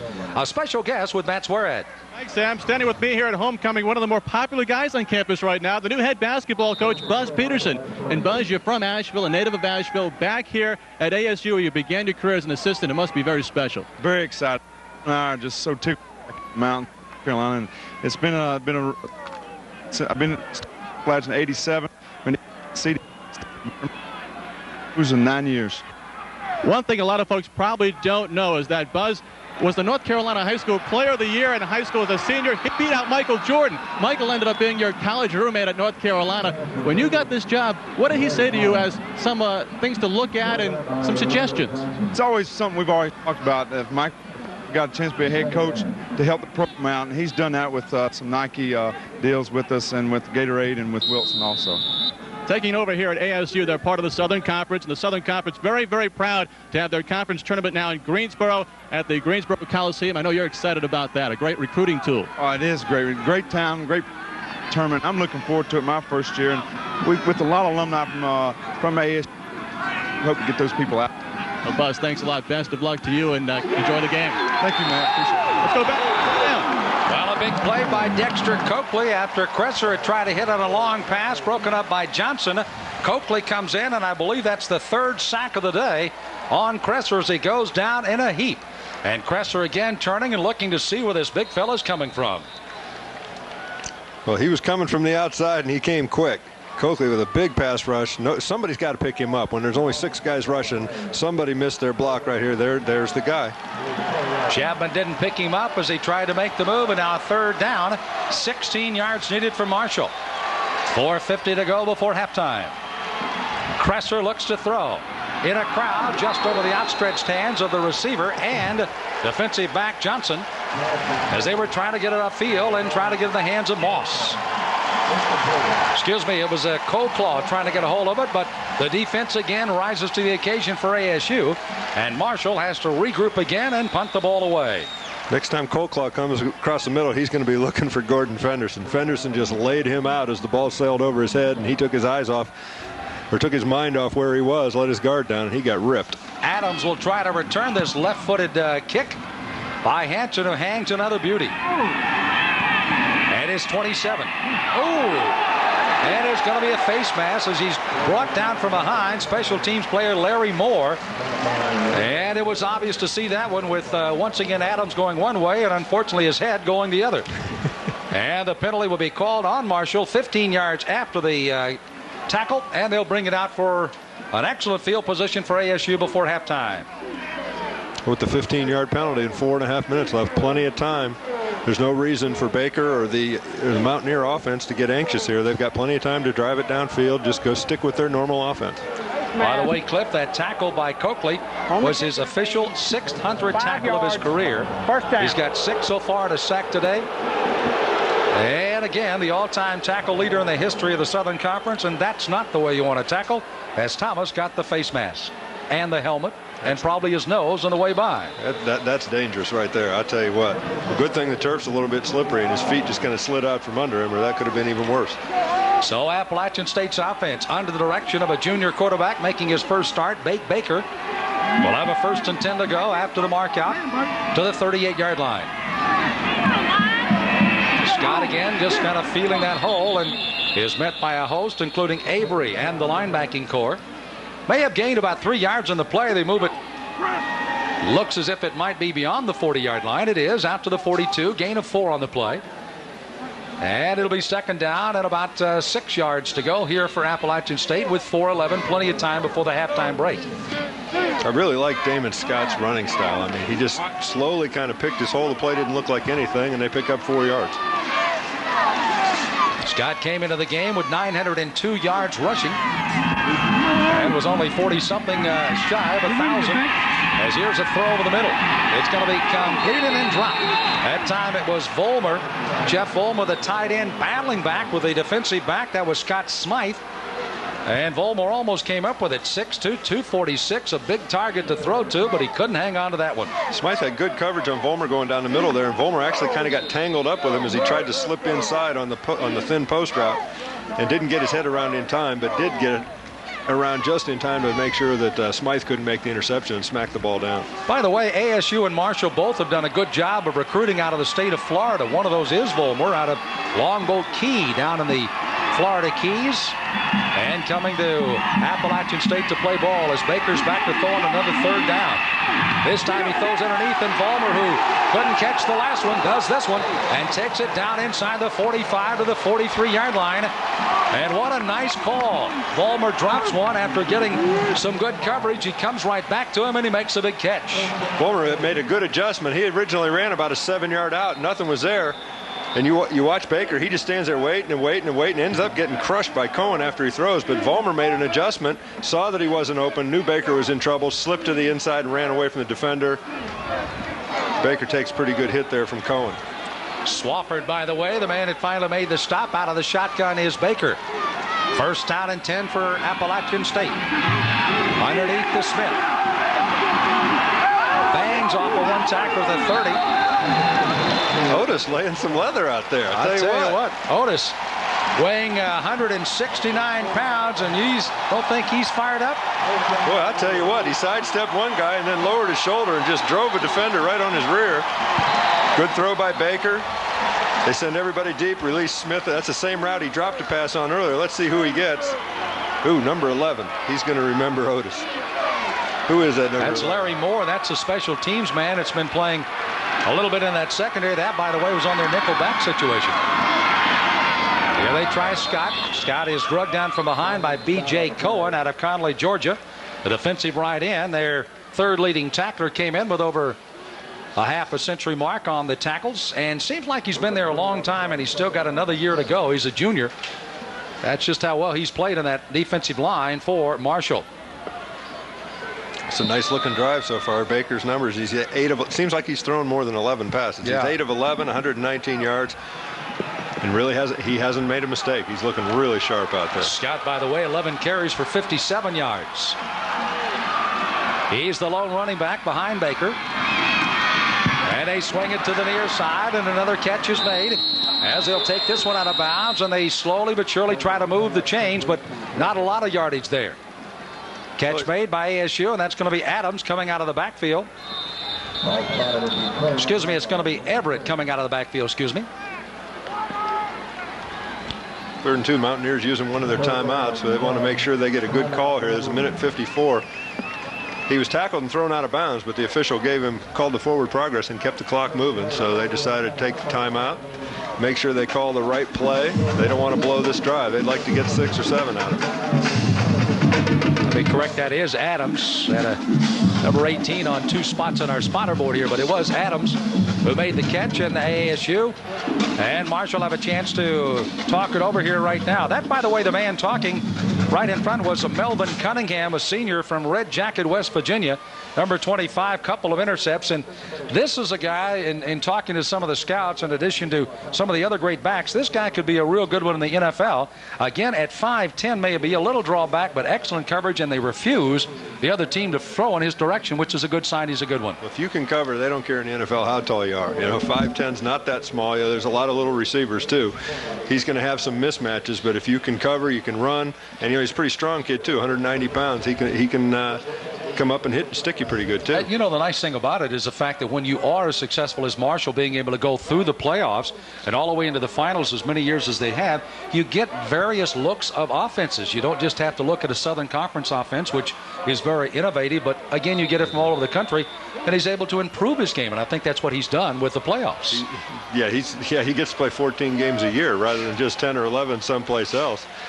And that's one of the advantages of being in Division I. But he's played against some good competition, and he's just improved every year, and he's had the scouts looking at him for quite a while. Some other rather interesting scores from around the country. Coming up later, Georgia Southern at the Citadel in the second half of our Southern Conference doubleheader today. Eamon Scott trying for enough for the first down, and he does have it. As again, Appalachian State keeping their drive alive. 1:49, the clock becoming a little a factor. Scott Smythe, the free safety, up on the line of scrimmage to make the stop in the secondary. As Appalachian State moves the chains, this time they have it at the 17-yard line, and a chance to take the lead before half of this drive comes to an end in the end zone. Scott, the lone running back. Burton split to the right, Smith to the left. And Baker's throwing to Smith.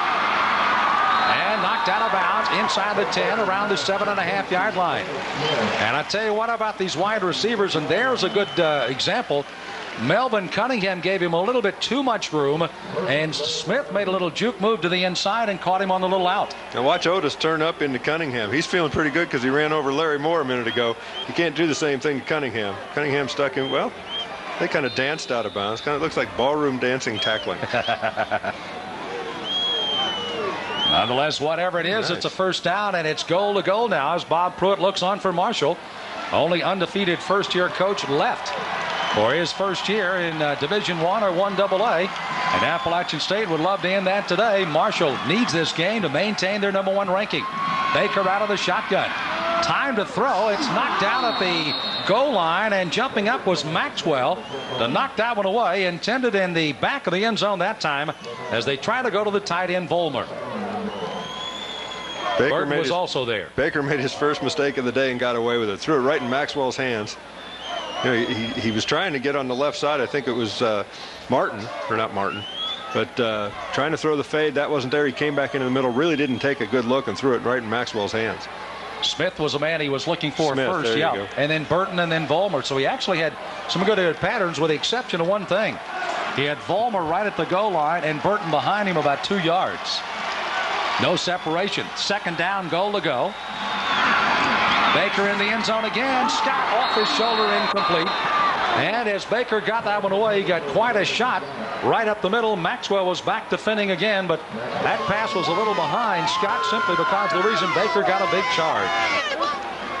Well, Baker gets stuck right as he throws it, but this is a pretty darn good throw. Scott's got to hang on to it. It was just a tad behind him,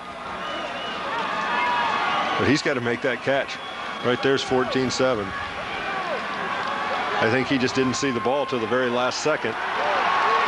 Embry, the linebacker, was a man who was putting the pressure on from Winchester, Kentucky. Crowd on their feet supporting ASU with a third down and go. Baker's got big trouble trying to run away from it. Tries to dive to the goal line and will not make it. And again, coming up is a fine tackle by Maxwell. And now it's fourth down and goal to go. And Baker has been shaken up. He really took a shot, struggling to get to his feet here. Gerard Hardy, of course, is the man that started the year. Baker replaced him last week at Georgia Southern. Baker, nice job. Nobody's open. He's got some running room, but it's tough to jump over Maxwell from the 4-yard line. It was indeed.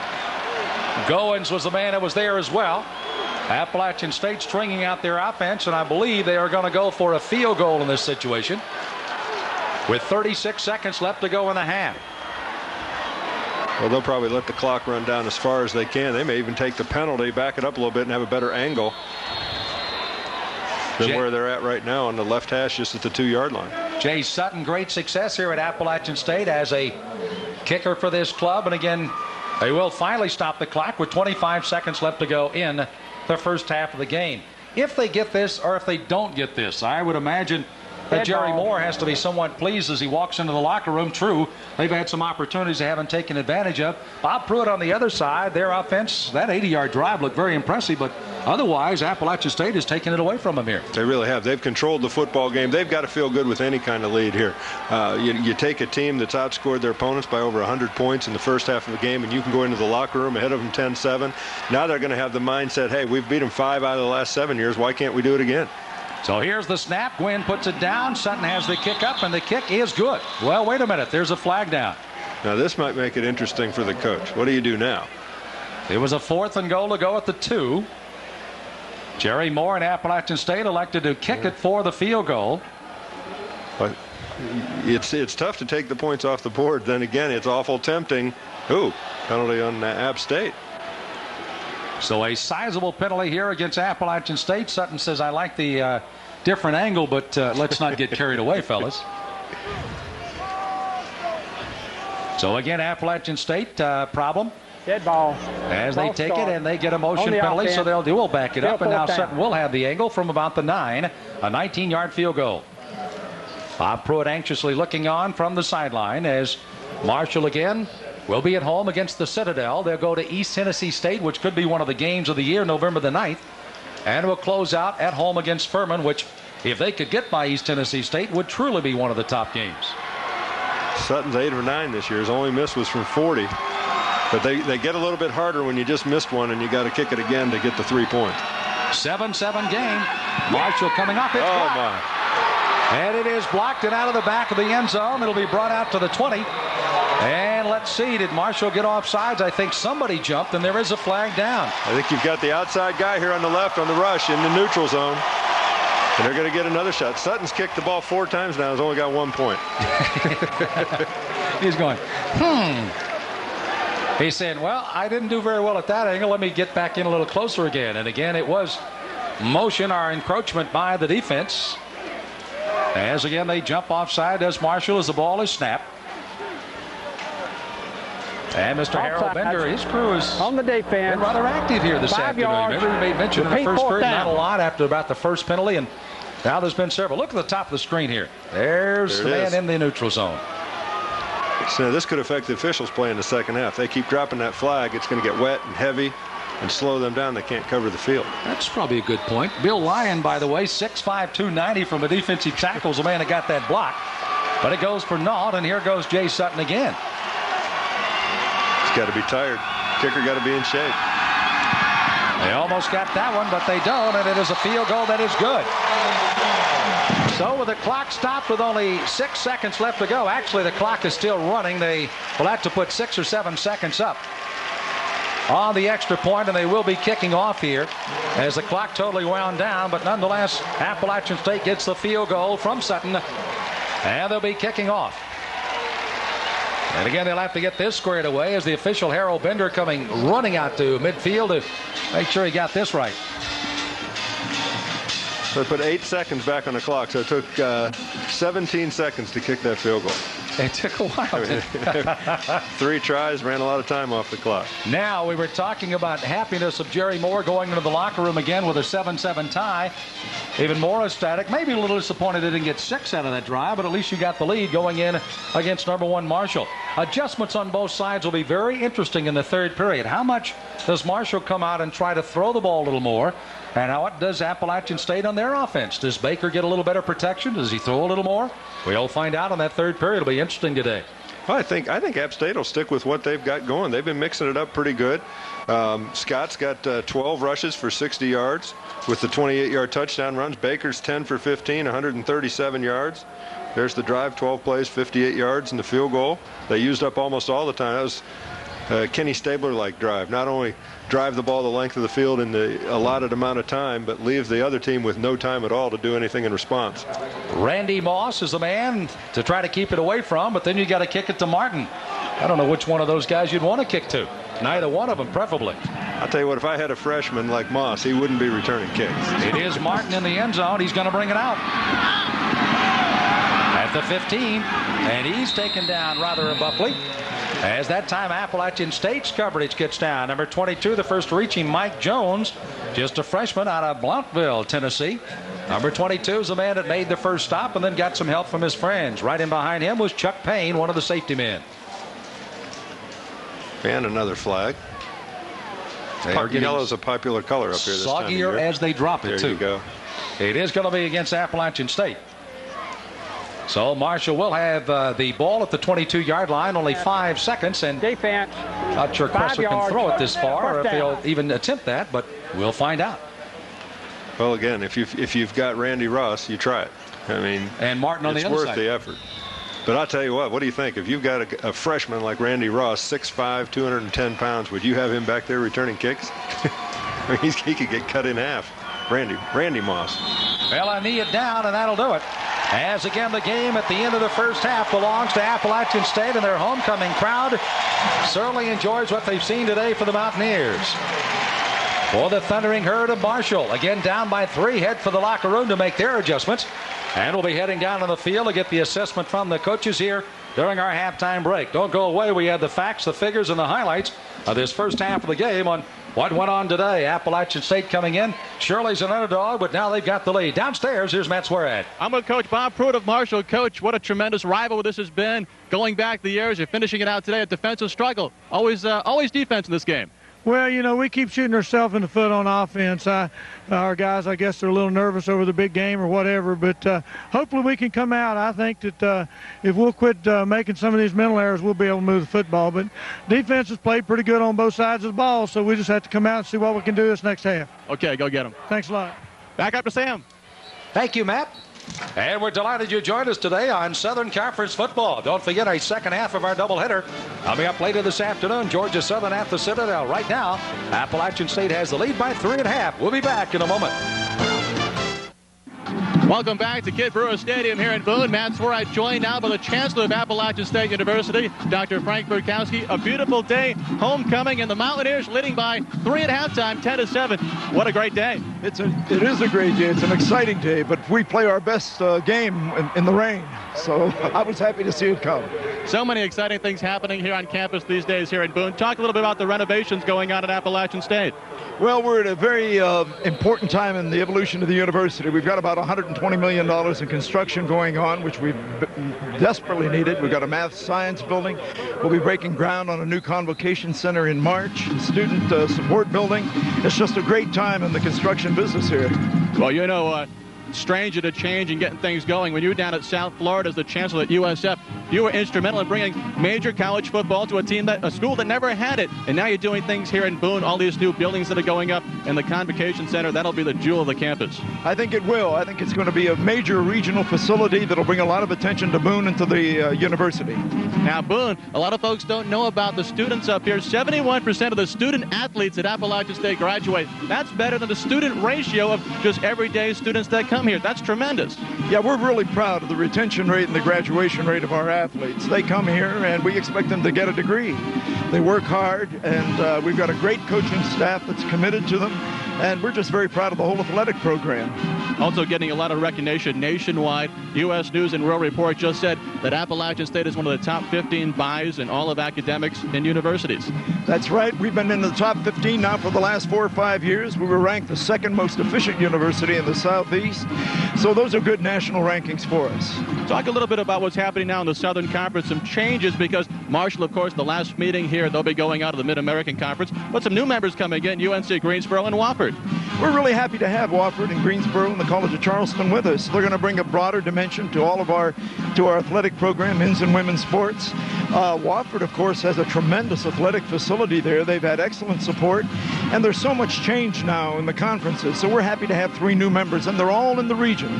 So I think we're going to have terrific fan support and a lot of traveling going back and forth among the campuses. We've talked a lot about football. Of course, it's homecoming and football's here, but basketball started 2 weeks ago, and a new guy on campus, Buzz Peterson's your head coach. a lot of excitement around here for that, too. Well, it should be. Buzz is a terrific coach. I think he's going to bring an exciting dimension to the basketball program. And with Linda Robinson as coach of our women's basketball program, she's just outstanding. We've won the Commissioner's Cup at the Southern Conference Major Cup now the last 2 to 3 years. So we're real pleased with what's happening there. Well, Dr. Burkowski, best of luck here at Appalachian State. Enjoy what's left of homecoming. Thank you, Matt, very much. Good being with you. It's been great. We'll be back with more here at halftime at Kidd Brewer Stadium. The Mountaineers lead by 3 at the break. Welcome back to Boone. We're at halftime. Appalachian State stunning the #1 team in the country, the Marshall Thundering Herd. The score is 10-7 Mountaineers. And joining me now here at homecoming, the head coach of the women's basketball team at Appalachian State, Linda Robinson. And I know you're enjoying the festivities today as well. A day off for your girls, I'm sure. Well, absolutely. We went hard this morning, had a good scrimmage. The first time we've been scrimmaging, and then to come out and have these two teams out here, fantastic day in Boone. Coming off a great season last year, 24-6, 17-0 in the Southern Conference. The first team ever to go undefeated in regular season play. You swept the tournament. That's tough to repeat on. And what are you thinking about this year? Well, I tell you what, we're really not even thinking about repeating that type of performance, but we are thinking about improving as a basketball club, because last year we felt like at Appalachian we were able to take our program up a notch. So this year we want to continue that, build upon what we developed last year and over the last several years, and take our program to the next level up. And I think now with the competitive basketball in the Southern Conference, people are really pushing us this year, and we think this is a great time, the right time to move into the next level. You got 3 of your leading scorers returning, a lot of depth and a lot of experience. That's certainly going to help. Oh, it's fantastic. We have 3-4 key seniors back. We've got 2 players that I think could vie for Player of the Year in the Southern Conference. Andrea Hinton at post, who did a tremendous job last year. Melissa Davis, who played the 4 position for us, played a lot of post, but was 6th in the country at 3-point shooting. So having those 2 players back, along with Meredith Thompson and Lee Jones, 4 seniors with a lot of scoring, rebound punch, leadership, I think that they will really lead the way for us to see if we can improve upon what we did last year. Well, last year you won the Southern Conference Championship. You went down to the Greensboro Coliseum, a new venue for the Southern Conference Tournament. I know you love the experience and very happy about being in Greensboro. Oh, absolutely. I tell you, the Southern Conference and the Greensboro Coliseum folks put on one class tournament. It is a fantastic situation. We really hope to do the best we can to get down there in a good seed, to try to repeat and try to do those things.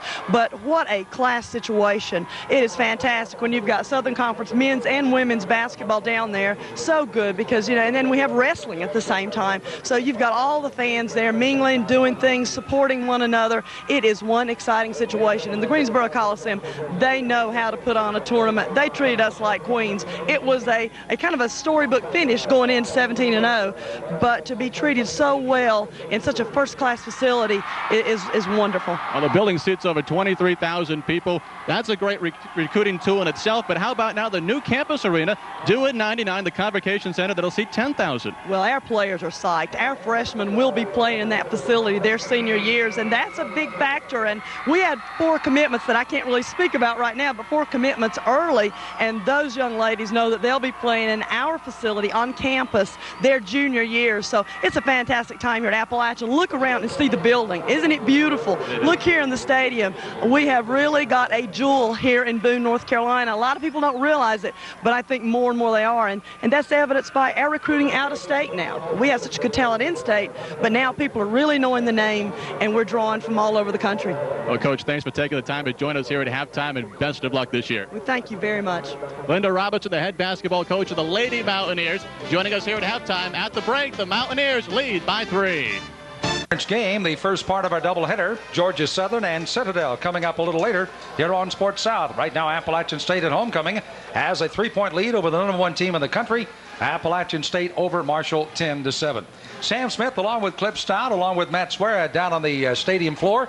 As you can see, it's high above here at Kidd Brewer Stadium. Glad you could join us for football. We talked early in the game, turnovers avoided by Appalachian State may be a key. The one turnover that Marshall has had, 2 interceptions, but one of their turnovers resulting in a touchdown. That's been one of the keys to the game today. Well, it really has. App State was a team we were worried about with turnovers. They had 15 coming into today, but they've held on to the football, and they've been very efficient. The other thing we talked about, Marshall's had a balanced attack like we thought. They've got 129 yards rushing, 143 passing, which is about what they've done on average all year long, but they have the 2 turnovers that's hurt 2 drives, and App State's kept them from getting the big play. You know, they've had kind of a bend but don't break defense so far today. And there was some concern as we looked on from high above over how Baker would handle the pressure, and you'd have to give him a pretty good grade so far through the first half. I'm impressed with everything he's done. Mentally, he's been right into the game. Almost made one big mistake there at the end when he threw the ball right into Chuck Payne's hands and almost got it picked off before the field goal there at the end. But he looks pretty good. 10 of 15, 187 yards. He's looking pretty 137 yards. He's looking pretty good. He's got a lot of poise. He does not look like a kid that's starting his first game against the #1 team in the country. Well, you'll be flying U.S. Air back to Las Vegas. Let's look at their keys that we looked at the first of the game and kind of revisit there. Maintain your poise. Marshall looked like they had done that early, but I don't think they're as poised as the #1 team. And let's look at the rest of them. Defensive line pressure on Baker. Defensive line pressure on Baker has been non-existent. He's been hit a couple times after he's thrown the football. One hurried throw, but that should have been a touchdown late in the first half, when Damon Scott dropped a pass in the end zone. But they haven't gotten the pressure on Baker. The secondary play, Appalachian State's been outstanding. You know, they've got 2 young guys in there, but they've pretty much shut down Moss. He's got 2 receptions for 18 yards, and that's normally, that's his average, 18.9 yards a catch. He's got the 1 touchdown catch and 1 hitch. That's all he's done in the entire first half. Martin's caught some passes, but he really hasn't hurt him. He's been in the 8, 10, 12-yard variety. So as you can see, the crowd has spilled out of the stands and onto the grassy area here at Kid Brewer Stadium on homecoming as we get ready for the second half of the kickoff. Appalachian State hoping to make a good homecoming out of it to spoil #1 Marshall. Welcome back to Boone. Here with me at halftime is head coach of Appalachian State, Jerry Moore. Coach, your club by 3 at the break. 30 minutes to go. What you tell you fellas? So we just need to keep on doing what we're doing. Play hard, lots of intensity. Just go have fun. Well, go get them. Thank you. Back upstairs. Thank you very much, Matt. And, of course, keep on keeping what you're doing there as the Appalachian State Mountaineers come back out and the crowd starts to settle back into their seat. You keep in mind that, of course, it will be Marshall having the football first of all. Let's take a look at some of our halftime highlights. And we started off with the defense of Appalachian State University. Well, they get a good pass rush here. Cresser steps out of the pocket, throws on the run, throws a pass a little bit high. Moss should have made the catch. And there's Brooks with his first of 2 interceptions. That set up the offense, and the offense was around Coakley, not only catching the ball, but running it. Well, Baker has shown that he can read a defense and get a nice touch on the ball. Here we are, a 2-deep zone, and he finds the running back right down the middle, Damon Scott, who makes a nice grab for about a 30-yard pickup. And here's Scott on the blitz. This is the touchdown run. You see number 8 come into your camera there. Scott was his man in coverage, and he didn't get over there in time as they ran the quick trap up the middle, and Scott's gone for the touchdown. So after Appalachian State had taken the lead, Marshall comes storming back, and they got a little trick play, or at least a lucky play, to get out of the end zone here. Well, there was a lot of luck involved, but when you got the quickness of a guy like Martin, he can make things like that happen. It was just a shame that they did that because they gave up great field position. Well, you throw to Martin, you come back with your bread and butter man, Randy Moss, his 12th touchdown catch of the year. Cresser just throws a nice ball, and Moss shows what he does best. He uses that big body to shield off the defender and makes the grab. By the way, his 12 touchdowns, only 4 shy of a conference record held by Tony Brown, formerly of Marshall. Looking at the first half stats, you indicated some good yardage there by Appalachian State, and 187 against Marshall only is a very good number. It really is. They're only giving up about 320 yards a game, 187 and a half. But I think the thing that stuck out there is over 18 and a half minutes of ball control. They're keeping Marshall's offense off the football field. And part of that's due to Marshall's mistakes. They're keeping themselves off the field with 2 interceptions. Well, you saw briefly 6'5" Randy Moss ready to return along with Martin as Gwynn gets ready to kick off for Appalachian State, and we're underway here in the 3rd period. A towering end-over-end draw kick, and it'll be Moss in the end zone. Will take nothing out of this one as he'll bring it out to the 20-yard line. So Gwynn has done his job, not only punting the ball, but kicking off. That's 2 that he sent into the end zone without coming out. 1 completely through it. And now Marshall 1st and 10 at their own 20. Their first touchdown came on an 80-yard drive. And it'll be interesting to see what kind of strategy they'll come out with. Who do they try to throw to? How much they use their running back Thomas. Thomas did have some early yardage, but didn't get much near the end of the half. I'm surprised they did not use him more. I mean, here's a guy that's averaging 9 yards carry coming into this football game, and they were a little heavy on the passing side compared to what they like to do, and guess what they do right off the bat? They go to Thomas, and a big stick by Brooks. Wow. L.J. Brooks out of Robbins, North Carolina, but what a run by Thomas. He, by the way, was replaced at the second period break by Chapman. Chapman did well, but Thomas does better here to start the third. Well, he's done well this year. 55 carries for 496 yards, 9 yards a carry. He just reads his block. There wasn't a hole blown out there. What they had done is drive the App State defensive line about 5 yards off the football. Scarborough, one of the big blockers up in front, was the one that sprung the big key block for him. As it's 1st and 10 for Marshall, they moved it out to their own 35. And here comes Chapman after Thomas gets a breather. And Chapman rolls right side for about 7 more yards. So ground control, ball control by Marshall, the big key coming out here to start the third period and grind out what they hope to be another drive that could put them in the lead. Well, there's no reason for them to panic. Yes, they are down 10-7, but as versatile as they are and as powerful as their offense is, they've got 30 minutes. They can score a heck of a lot more than 3 points to get back in this. Second down, they will need 4 yards. It was a gain of 6 on the play rather than 7. And they fake the handoff and then do give it to Chapman. And Chapman through the line of scrimmage in that same hole that Thomas found wide open is there again, and he rumbles into ASU territory. Ferguson and Webb opening a hole up in front of him. 1st and 10 for Marshall. Yeah, Ferguson and Webb doing a great job. They string everything out and give him room to cut back inside. And you see Eric Thomas, he's running to his left. Well, you don't see it. There's 59, Ferguson. He's a guy that's been on several different preseason All-America picks. Bob Greasy's preseason All-America pick. The guy can play football, and he's getting a lot of recognition. Good numbers on Chapman. Again, he and Thomas with the running game today for Marshall. That is 7th carry of the day. Here's that little flare. Out it goes to Moss again. Moss turns and stays inbound as Brooks has him in arm. But they peel off another, and that's one of the things about the Marshall offense. We saw this in so many of the championship games. You and I mentioned the Youngstown State great series they had. If they didn't have the long ball, they were very content to run the ball, certainly with Chris Parker they had the last few years, but also to use the underneath coverage in the passing game, and they do it very, very well, and they're continuing under new coach Bob Pruitt. Well, you've got to have a system and a quarterback that will run the system and take what the team gives you, rather than try to force it and get the big play all the time. Kresser playing behind. Danny Warfel at Florida transfers. He starts here and he hands it off. And again, they get more running room. This time they're going to come in with Javon Darling running the ball. They've got another running back in. And we haven't even seen Turner today, who has also been a running back that they've used with great regularity in that backfield. Gain of 5 on the play, 2nd down and 5. They've just got so many weapons. Here you see them on the pitch. Not much there. Good defensive stick there. But they've just got so many weapons at Marshall that there's nothing you can really key in on defensively. You start taking away the running back, they've got a tight end, 3 wide receivers that can control a game. Darling had gained only 92 yards coming to the game today and gets his first carry. First down, 10 to go for Marshall in Appalachian State territory at the 28. Thomas back in, breaks backs almost on virtually every play, and the left side of the line continues to work well before finding linebacker Dexter Coakley is able to wrap up the ankles and drop him down. And methodically, Marshall marching up the football field trying for the go-ahead score. Well, they look like they've made their adjustment. They're just blowing people off the ball, and that's one thing they weren't doing.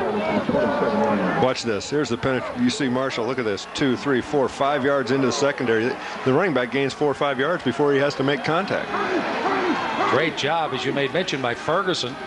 6'3", 280. Just to his left is Mike Webb, 6'4", 275. Not all that big as they flare it out to Moss. And Moss turned, looked back at the secondary man coming up in a hurry. That was Johnson, but concentration was not totally there on that catch, or non-catch as it turned out. Well, sometimes a young kid, here's a freshman, he's used to catching a lot of footballs, and he goes through a half a game where he's shut down except for the 1 touchdown catch, and he was trying to make something happen. And again, just like Otis Smith did on the first pass to him, took his eyes off the ball. Look at that. He was looking upfield before the ball even got there. Well, another crucial 3rd down play here for Marshall. 3rd down, they need 4. Kresser under center. He may be audibleizing at the line of scrimmage. Wide receivers are Martin and Moss to the left, and they're throwing underneath to Moss just out of his reach. And it's going to bring up a 4th down play. Moss that time saw, I think, coming across the middle, Chuck Payne, and hesitated just for a moment and didn't quite get to the football. Yeah, I don't think that ball was out of his reach. I think he thought he was going to get nailed. Watch number 9 come into the picture here. Yeah, he just short. Oh, boy, that ball's right there on target. Now here you wonder, you go back and second guess the coach. You're gaining 6-7 yards a rush. You've got 2nd down and 3.5, and you go with the pass, which leaves you in a passing situation on 3rd and 4, and here it stifles the drive. And the Mountaineers do again exactly what they did in the first half. They bend, but they don't break. Marshall looks impressive between the 20-yard lines, but they aren't making the plays all the way down the field. And not exactly what a head football coach wants to see. Only 10 men on the football field for a lined-up field goal of 43 yards. Openlander has to wait for a timeout, and they're forced to spend one of their timeouts, which could come in handy before the game is over. 11:35 to go. Third, Appalachian State still with the lead. Well, college football in the Southern Conference with our doubleheader today on Sports South. Don't forget Georgia Southern and the Citadel coming up on Sports South right after we're through here at Boone. Good look at Openlander getting ready to try a field goal. Openlander so far this year has hit 8 out of his 10 field goals and is perfect on extra points at 37 of 37, but this is a very crucial 3. It'll be a 44-yarder as they'll put it down at the 34. And that timeout they had to spend, and then a 4th down play they kicked the ball. Again, no wind to contest with here in the 3rd. Good snap, and the kick is up. It's got plenty of distance, and it is good. So a 44-yard field goal has tied the game at 10, and Openlander celebrating, as does the Marshall fandom, and they don't get the big one they needed, but they do get the score to tie. Well, it's a whole new ball game right now. But I tell you, I question that call on 2nd down and 4 when they're running the ball so well to put them in that passing situation. So as they continue to celebrate, Openlander gets ready to kick off. We'll be back with that in a moment on a tie game. Gorgeous fall afternoon as far as the color is concerned here in Boone, North Carolina. Been overcast and light rain most of the day. Field has been a little slippery in the first half. Haven't seen a lot of slipping and sliding in the second half. It has let up for the most part. As we've got a 10-10 game after the 44-yard field goal by Openlander, who gets ready to kick off to Appalachian State. Dangerous people. Brooks along with Adams back to field the football at their goal line.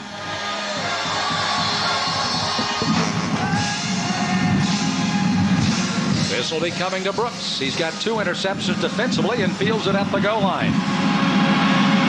Sprints to the outside, takes quite a crack at the 18-yard line, and that's where Appalachian State will take over the ball.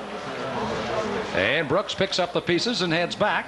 Derek Walker on the stop that time for Marshall. So it'll be interesting to see how Baker now reacts as he comes out with the football here after the game is now tied. And also we'll see how well the offensive line of Appalachian State's going to handle that strong front line of Marshall we've been talking about, and actually been held pretty much in check outside of a couple of plays Baker's been forced to throw in a hurry. Yeah, they've pretty much had their say-so offensively, and they've been doing a good job. Nice execution. Now, one thing you got to look for, too, I don't know if it's a matter of Appalachian State getting tired or what. Even though they had that big comeback last week in the win over Georgia Southern, they've been outscored 51-23 in the 4th quarter this year. So they kind of get weaker in the second half where Marshall pours it on. So it'd be curious to see if that happens again today. Well, as they had to mark off a penalty against Appalachian State, moves the ball back inside their own 10. They give to Scott.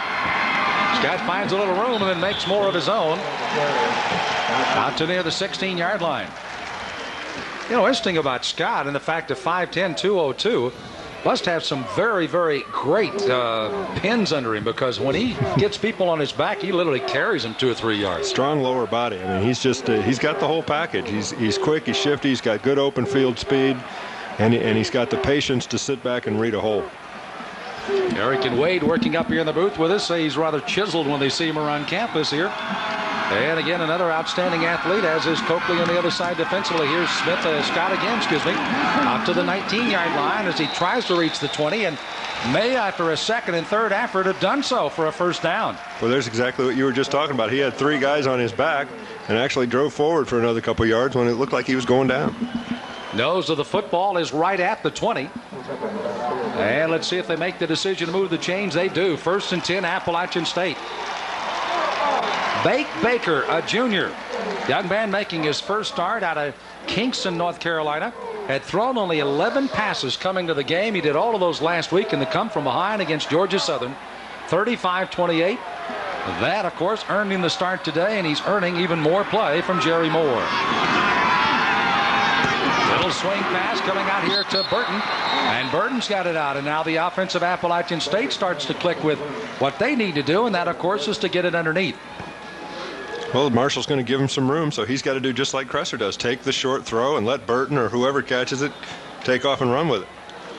Good blocking. That ball was actually tipped there. I thought so when I saw it from up here. B.J. Cohen just got enough of a hand on the ball, just turned it a little bit to one side, but it was still it wasn't enough to knock the ball off target, obviously. And again, another long gainer there of 8 yards. Second down and 2 now for Appalachian State. I'll give it to their bread and butter man. It's Scott, and he's going to gain about a yard at most. He was trying to reach the 30, which would be enough for a first down. Now brings up a 3rd and 1. By the way, we'd like to announce that the 4th largest crowd in the history of ASU is packed into the stands today. And the fact that they've spread them out over the grassy area, 23,458 to watch Southern Conference football today at Kidd Brewer Stadium in Boone, North Carolina. And they are watching a dandy tied at 10-10 here in the 3rd, and a 3rd down play for Appalachian State. Stacked running backs, Young and Scott behind Baker. They give it to Young, the first back through, and he's got the first down. I like the call. Everybody on the Marshall defense is going to be looking for Damon Scott on that play. They give it to the fullback, who everybody is reading as the lead blocker.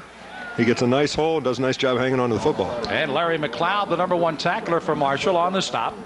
But it's a first down for Appalachian State after, again, Marshall drove nearly the length of the football field, got a 44-yard field goal after a penalty from Openlander to tie the game at 10, and now Appalachian State on their first drive of the 3rd period. Appalachian State scoring on a run by Scott.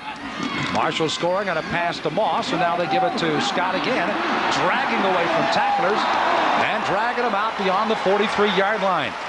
You know, it's always interesting. I saw John Settle, I saw Chip Hooks, and now I'm watching Damon Scott here at Appalachian State, and they have had 3 great players. Settle a little different, certainly, from Hooks and Scott. Yeah, Settle was in a class by himself, almost 5,000 yards rushing in his career here. But I tell you what, Damon Scott's impressing me today. He's got that incredible leg drive here. Here you see Maxwell trying to make the hit. He just shreds him, picks up another 4 or 5 yards. He's looking awfully good. Scott, by the way, is down to only 18 yards needed for 1,000 for the season.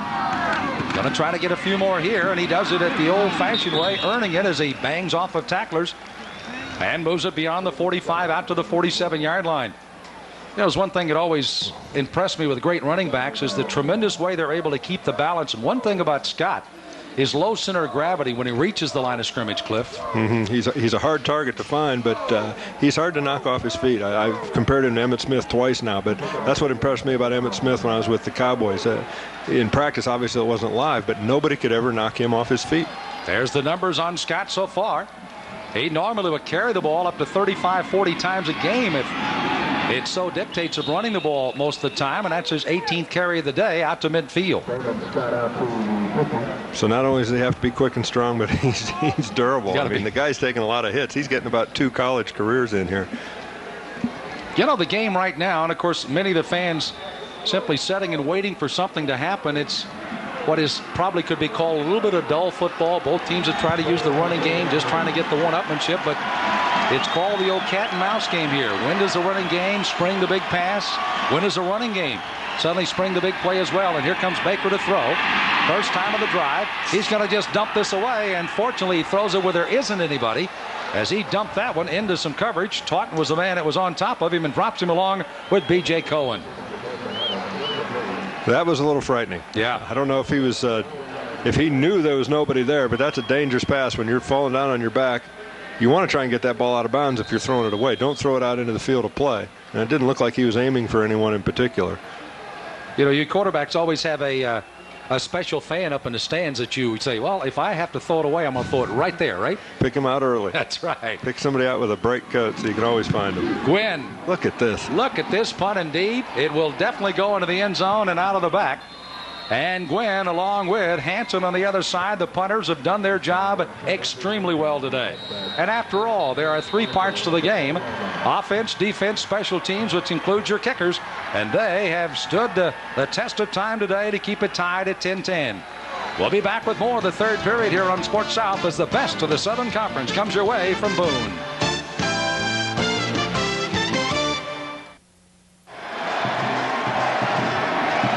Sam Smith along with the quarterback Clip Stout and Matt Swearad as we're here in Boone, North Carolina at Appalachian State. They celebrate their homecoming, and they're in a 10-10 tie with the #1 team in all of 1AA football, the Thundering Herd of Marshall.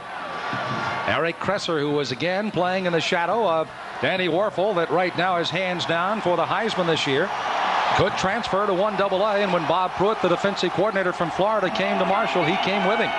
And he's starting here, but his club right now in a 10-10 tie as they try to gain some room in the underbelly of the Appalachian State defense. Let's go downstairs. Here again is Matt Swearad. All right, Sam, joining me here is Jim Morris, the head baseball coach for the Mountaineers at Appalachian State. And Jim's just off the road from recruiting.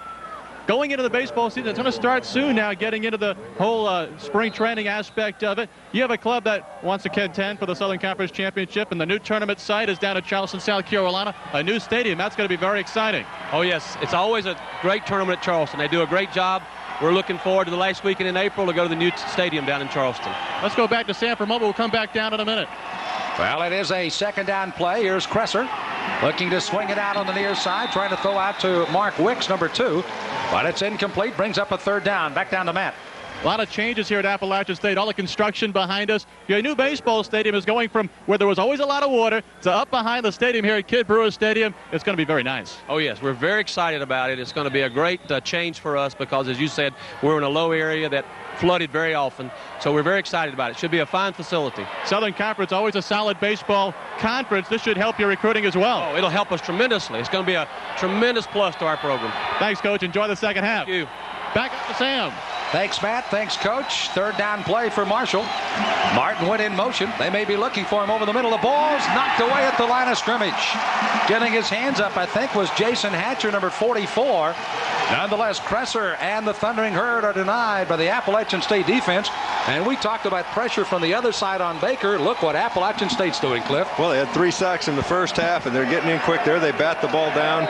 They've been very, very impressive up front. Marshall just can't sustain a drive. So a punt again by Hanson. He'll be kicking this football away, trying to get it upfield, and as he's done for the afternoon, the left footer booms a beauty out of there. Adams is driven all the way back inside his 20 and lets it go. This time it takes an ASU bounce and will come back up to around the 16-yard line where they'll down it. And that's where ASU will take over. I don't know what's going on with the air down there, but I don't think I've ever seen a punting exhibition like this. These guys are absolutely booming it. By the way, if we get this score correct, a final now. East Tennessee State University has maintained a share of the lead by defeating Furman, knocking them from the ranks of the undefeated in the conference. 21-19, a final score. East Tennessee State University winning in one of the Southern Conference games today. Big game for the Buccaneers and Coach Mike Cavan. I mean, if you can believe this, East Carolina, you got Gwynn, he's had 6 punts for 42-7, and Hanson for Marshall, 4 punts for a 59-yard average. Wow. And again, they're getting a lot of hang time. And then this time Scott on his own turf. He may want to talk to the athletic department about this new turf before this game's over. He slips as he reaches the line of scrimmage. He says, fellas, it looks good, but it's a little slippery right now. You know, maybe it's not like pro football where these guys don't have about 6 or 7 different pair of shoes to change into. You know, if the field's real wet, you got a certain shoe. If it's dry, you wear tennis shoes. And his feet are just going right out from under him. Of course, his could be fatigue. Maybe he doesn't know how to run without 3 guys on his back. That's probably true. B.J. Cohen was trying to get there before he fell down. Second down, 12 yards to go. Swing to the outside to Burton. A great play by Goins, but he gets a flag on it. Oh, he was baiting the referee, hoping for a good call, but I don't think he got it. As they came one from behind, he didn't see that flag, but he got one from the front. Kevin Burton was the intended receiver that time. I'm thinking they called pass interference on Burton again. That would be the second time. The second time I've seen him dive to break up a play.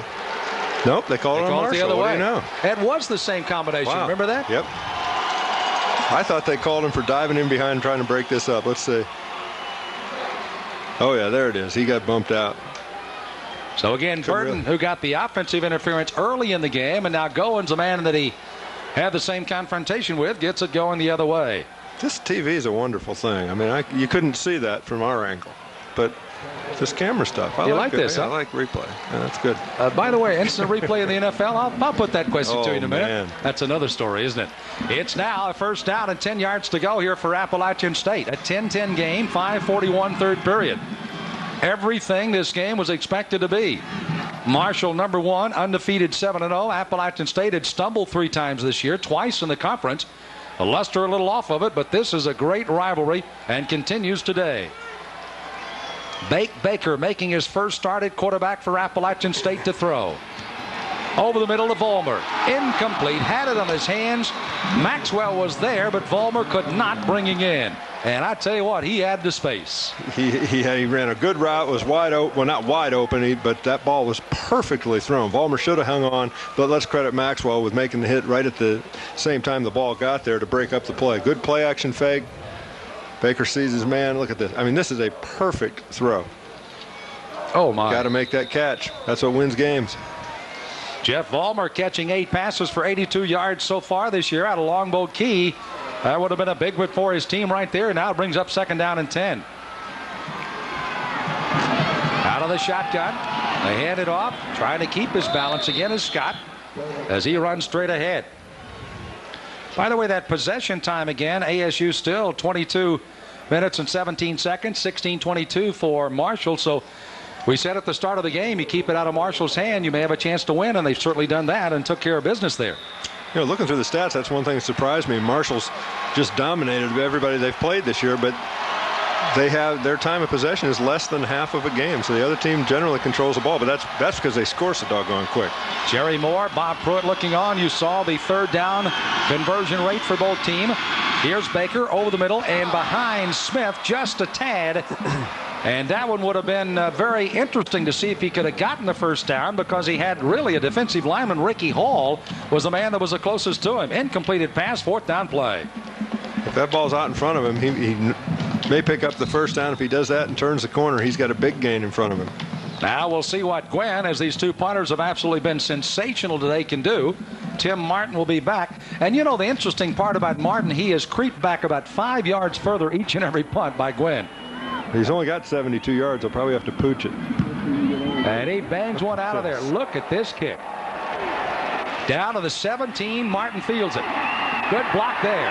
No, apparently it was behind, and Martin's on his way, but an illegal block by Marshall will bring this back.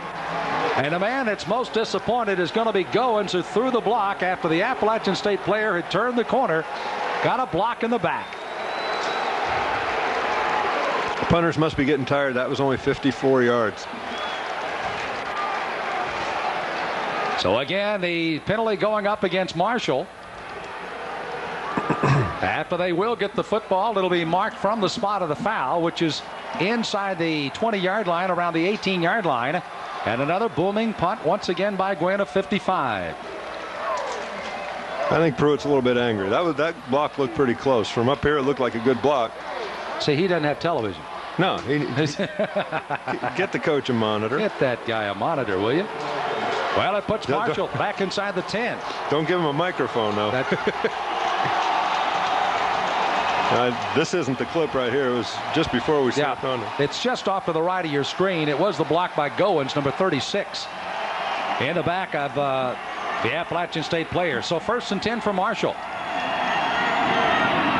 They'll try to keep it comfortable on the ground, as good play by Thomas. Almost what Damon Scott has been able to do, and that's bounced to the outside. And an excellent game for the Thundering Herd. Sure, he picks up 6.5 yards after getting stopped in the background. There's the standing, Sam. Well, with East Tennessee State coming up again with their win, they go 5-0. Marshall currently 4-0 and tied at 10-10. Furman has dropped to 4-1. Appy State at 2-2. And you see Chattanooga, the Citadel, VMI, and Western Carolina rounding out this year in the Southern Conference. Second game, Georgia Southern against the Citadel at Charleston here on Sports South. Thomas bouncing to the outside. And he's got enough for the first down, as Marshall again testing the middle of the line in their last drive, and now trying to bump it to the outside, and Thomas does a good job before Mike Webb gets him the final clearing block to get him upfield. Again, Webb and Ferguson on that. Both of these teams are strongest on their left side, and that's where they've had the most success running the ball today, behind Webb and Ferguson. Offensive line for Marshall, by the way, averages, you ready for this? 6'5", 278. So they've got some excellent size along that front line for Marshall. They've got a first down. They're out at their 27-yard line. Kresser to Martin, and he took his eyes off the football. You know, there is such vicious hitting going on, and Coakley was there. And interesting enough, upfield was Avery, one of the defensive tackles as well. And Martin could hear some footsteps and just literally took his eyes off of it and dropped it. There's been 3 or 4 balls today that have been well thrown. One was picked off, the one that Moss couldn't grab early. Receivers got to look those balls in. That's so frustrating. Quarterback doesn't get ticked or anything, does he? No, never. Okay. No. We high-five them. Way to go, guys. Yeah, right. My fault. I was spinning too hard. Second down, 10 for Marshall. Thomas trying to get some room in the middle. Very little, if any, maybe a yard. Avery and Hatcher right on top of the play. You know, good size across that defensive line, 242, 266, 264, and 240.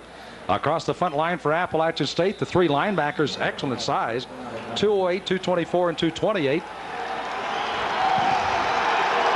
And, of course, the secondary may be piecemeal a little today, but they have really stood the test with Brooks getting 2 intercepts for Appalachian State, and they're in the game tied at 10-10. Third down, 9 yards to go for the Thundering Herd. Kresser, time to throw. Moss got the catch and a touchdown. He's gone.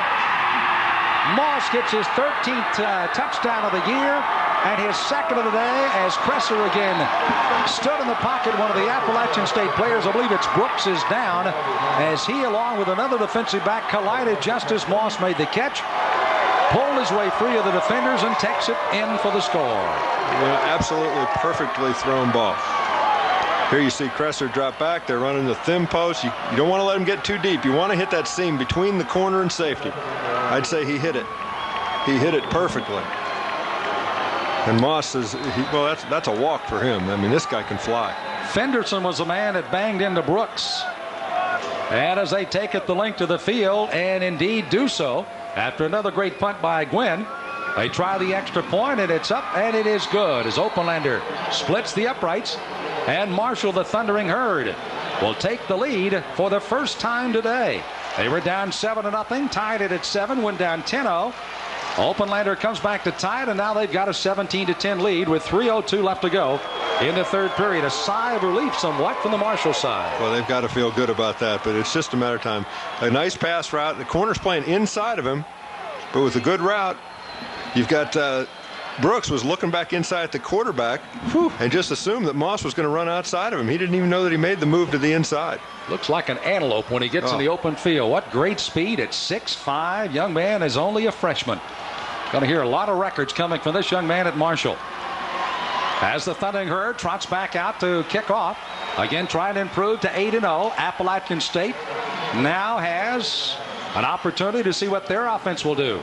Adams is back there along with Otis Smith now to return the kick of Openlander. You know what you got to wonder about a guy like Moss is, with that kind of talent, why wouldn't he be at some major school? Well, he was at Florida. Oh, he was. And he transferred along with Kresser. Ah. Yeah. Kresser says, I need somebody to throw to. So he just said, hey, yeah, I want you. Yeah, Moss might be just another face down there at Florida. My gosh. Checking back in the record books, Marshall has not won here in Boone since 1987. They haven't won yet today. 3:02 third. They've got a 17-10 as there's Randy Moss's numbers. Over 100 yards receiving with only 4 catches, but a couple of touchdowns. And here comes Adams. Adams with an excellent run back for ASU. Out to the 32, and that'll give the offense a little push from behind as an anxious ASU crowd looks on to see what the offense can do. Richard DeAndres comes up to make the final stop. Look at the play again from behind. There's what the quarterback gets to see. He sees that big hole, and all you do is put the ball in the middle of the hole. If you throw it any further downfield, let the ball hang any more, then the safety rips Moss's face mask off. So you've got to get him the ball before he's more than 18 or 22 yards downfield. Moss, who averages about 18 per catch, has improved to 25 per catch in this game. And that, and of course, the big long one. Baker underneath. Nice little slant in by Smith. Smith out to the 44-yard line for ASU, and that'll be enough for a first down. So they come right back to the play that they missed on 3rd and 9 right before they punted the ball away to Marshall. And they hit this one. Smith picks up first down yardage. You know, it's interesting to look. The booth next to us is the Marshall coaching staff. On the opposite end is Appalachian's coaches. And, of course, a host of numbers, plays, defense, and what have you sitting in front of them. And they quickly go back to the drawing board for Marshall as ASU is hit for a first down pass. 17-10. Marshall now with the lead by 7 on a long touchdown pass. Presser to Moss.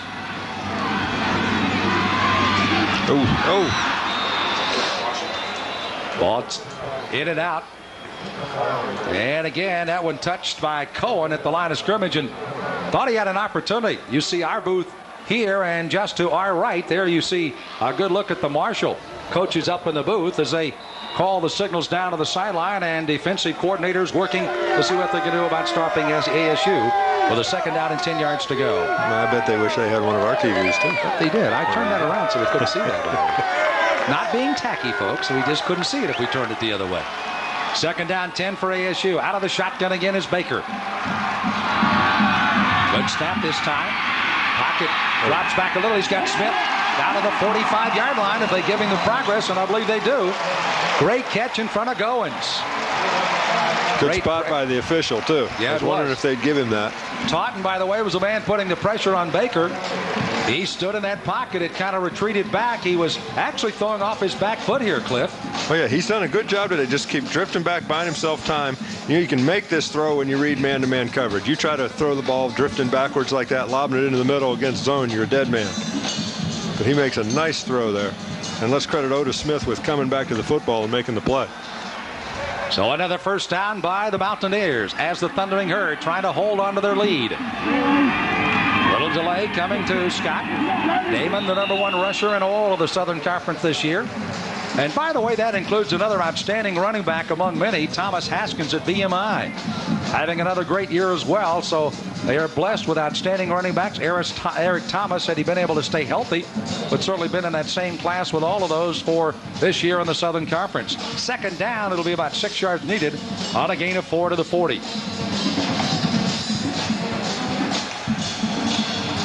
So far, 21 carries now for 92 yards. Only unofficially 8 yards away. Make that 6 yards away from 1,000. Baker going to be nailed. As from the backside, there was no help on picking up the linebacker Emery. And when Baker turned, he had company, and the Marshall crowd certainly appreciates the defensive move there to bring up a long third down play. Well, the coaches in the next booth over here are certainly excited about the call they sent down to the field. They called the right defense for the right play. Nobody was fooled by the bootleg action. And we could hear a roar go up from the coaches next door. It's almost like that point of Baker turned the corner and said, something didn't go exactly right here. Third down. Big play needed now here for Appalachian State. Out of the shotgun is Baker again. The snap, fumble momentarily. Steps up in the pocket, is throwing for Scott. But he can't get there defensively back Marshall. Running stride for stride with John Grace was Scott, but it was overthrown as Baker regained his composure but overthrew his receiver and was forced to punt the ball away.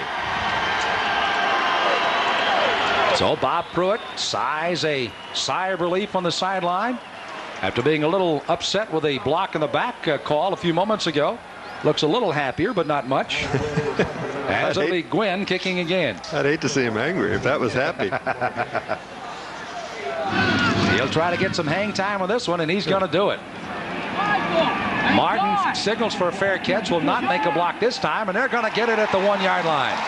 Special teams coming down. Number 16 is Earl Hunter, a junior out of Columbia, South Carolina, makes the catch right at the 1 yard line, and Marshall deep in their own territory. And the kicking game continues to be a big part of this game today. I've seriously never seen two punters punt the ball so well on the same day in my life. I mean, every single punt's been a thing of beauty, even the pooch kicks.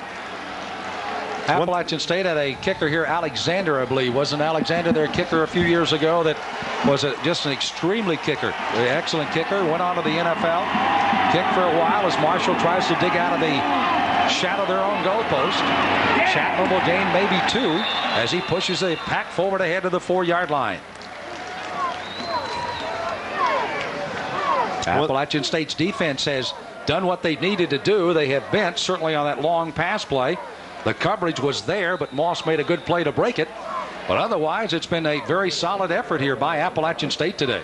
I'm sure they felt coming into this game that if they held Marshall to 17 points, they had a chance to win the football game. I don't think they could expect to hold them any lower than that. Now we're done with 3 quarters, and 17-10. The Mountaineers are very much in this football game, and if they can stop Marshall right here, they can overtake the momentum, come down and tie the game, and be right back in this. Well, a 45-yard average on the punts here by Gwynn, forcing Marshall back in the shadow of their own goal line, and they'll start the 4th period with a lead of 17-10 as we return to Southern Conference football on Sports South. We start the 4th quarter of our Sports South college football game of the week on Sports South. Doubleheader, Georgia Southern and Citadel following us. A 72-yard touchdown strike from Cresser to Moss has been the difference in the game, 17-10. Cresser had thrown for a 59-yard touchdown strike early this year as his longest, and Moss had caught one from 67, so that one stands up as their longest of the year. And it gives them the lead as they've got the ball now with a 2nd down at their own 4-yard line. Eric Cresser. Hand off to Chapman, trying to bump to the outside. They string it out nicely. Defensive end Steve Carson from Durham, North Carolina was there waiting. And again, Dexter Coakley penetrating inside the backfield again. Big play here for the Mountaineers. I mean, to stop Marshall again deep in their own territory and get that punt. Last time they were backed up in this end zone, remember Marshall came up with that 29-yard gain with the broken play. Yeah, you could almost identical position, as a matter of fact. Near hash mark. Not the same situation on a 3rd down play. Well, if the quarterback slips, you know what the play is. They throw it on the middle, intended for Martin. DiBernardo, the linebacker, was in the deep drop, number 50. And again, that one was not to Martin, and you got to credit a pretty good rush on the quarterback, as he had to throw that one a little quicker than Martin could get free. Cresser had to get rid of it quickly. DiBernardo was so focused on the receiver that if he'd have been looking for the football, he catches that and walks into the end zone. The scariest moment in all of a football player's career comes right now. You've got a foot just out of the back of the end zone. Hansen has to get it out, and Appalachian State will be coming. A good snap, and the left footer does have time as Appalachian State had set up for their turn. Not as good a punt as he's had today. Adams at the 45. He'll take it down to the 38-yard line, where Appalachian State will have some excellent field position. And they would try to go for a tying score if they can, down by 7. Emery down on the coverage. That'll be 1st and 10 for the Mountaineers as Baker comes back into the lineup as the quarterback here for the Mountaineers. So with a beautiful color here in Boone, North Carolina, college football in the Southern Conference at its best. We're back after this message.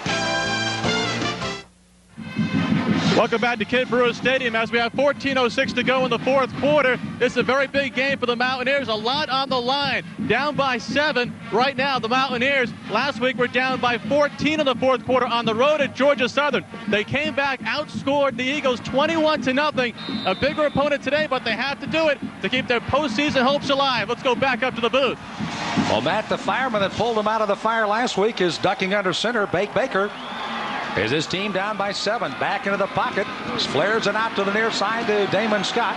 Still trying to get some room, and the ball is free. Still up on the ground, and finally flops into the hands of Sean Clark, one of the offensive linemen. And Appalachian State may have dodged a bullet, but they're going to unstack and find out for sure. Scary moment there. By the way, another score from the Southern Conference as Bob Pruitt looks on to see who's got it. Tennessee Chattanooga 14-3 leaders over Western Carolina in another game today. And of course, East Tennessee staying unbeaten in the conference with a 2-point win over Furman, 21-19. And Appalachian State will maintain control as Clark was the man that finally came up with it. A young man, interesting enough, playing for Appalachian State and plays for Charleston, was growing up in Charleston, West Virginia, just in the shadow of Huntington. Watch again as this ball gets free. Sean Clark gets a gift. He's just sitting on the ground back behind everything, and the ball's kicked right into him. Look, Mom. There he goes. And on a second down, and 18 to go for Appalachian State. Baker again out of the shotgun. He's looking to throw it over the middle. That time again it was tapped at the line of scrimmage, with Baker getting all kinds of rush from B.J. Cohen. And incomplete, brings up another third down play. You know, we were looking at that time of possession again. Appalachian State about 26.5 minutes to 18.5 for Marshall. Marshall, of course, getting the long play, which set up and got their touchdown, though. There's that possession time. Big day for Appalachian State. Unfortunately for them, they're down by 7. Marshall getting the big play to get that lead. A 72-yard strike from Presser to Moss. I don't know what the difference is, but the last 2 series, Marshall's been getting a lot more pressure on Baker. The last 2 plays, B.J. Cohen, the last play, the play before Billy Lyon, just unloaded on him when he let go of the football. 3-man rush for Marshall. Baker's got time to throw, and he is throwing down deep to Otis Smith in the end zone. Collision at the goal line, and incompleted pass. Smythe was the first defender back there, trying to get it down deep as they were throwing into the end zone. And again, Otis Smith was the intended receiver upfield. Larry Moore and Smythe both right there. And the jump ball resulted in an incomplete, and punt time again for Quinn. Baker has to step up in the pocket. Got a guy right in front of him, but not deep enough for the first down, so he takes the deep throw. Everybody's going for the football, so they're not going to make any call there. A little bumping around, no damage done. No blood, no foul. Quinn will hit this about his own 45. Oh, my God. It's one of those that'll turn over and come right down at the goal line. No, it'll go about 5 yards deep. And Gwynn very upset that he kind of got too much leg into that one. Trying to get the hang time, and he got the hang time, but not quite enough short distance. Well, he's used to punting the ball 45 yards today, and he didn't have enough room. And the only one these guys haven't hit on the button was the last one that Hansen had, and it was 40 yards. So the 2 kicking games staying at bay, but Marshall has the lead by 7. Back in a moment. Got some smiling faces in this homecoming crowd here today at Appalachian State. And so far, they've stayed with the #1 team. Marshall and the Thundering Herd, 17-0. Marshall has the lead at the moment. And right now, they've got the football, first down, and 10 to go at their own 20-yard line. Presser, by the way, 13 of 25 for 206 yards, but does have 2 interceptions as the Marshall QB. Martin in motion. Hand off to Thomas. Has got an opening to the near side. Switches the football to the outside hand. Will chased and thrown out of bounds by Fenderson. And again, a good clearing block straight ahead of him, John Wade. And also out there again was Mike Webb along with Aaron Ferguson. Linemen really doing their job. They really are. He had nothing. He just had that big hole to go through. Coming over here on the right side, and he'll cut back to his left, and there's nobody. He's got some pretty serious speed, too. Eric Thomas, unfortunate for him, he had to play in the shadow of Chris Parker, but not getting his day in the sun, so to speak, from Largo, Maryland. 1st and 10, Marshall with a 7-point lead. The handoff to Chapman, replacing Thomas, and you can see the wall of blockers kind of carrying him ahead to the 40-yard line. Clock is rolling now at 12:57 of the 4th period. And Marshall, if they should indeed go on to score, would really make it difficult for Appalachian State and their offense to move and open chance to come back and win the game. When Marshall's had the ball out in the open field and been running their offense, they've really controlled the line of scrimmage this second half. They had their scoring drive, and the only other time they haven't moved the ball is when they were backed up on their own 1-yard line and playing close to the vest. Presser with a short drop. Pumps once, going to Moss. Moss drops it at the 10. He had his concentration broken as L.J. Brooks jumped up in front of him. But he did have a chance to catch it, but it didn't go. Presser's looking at him.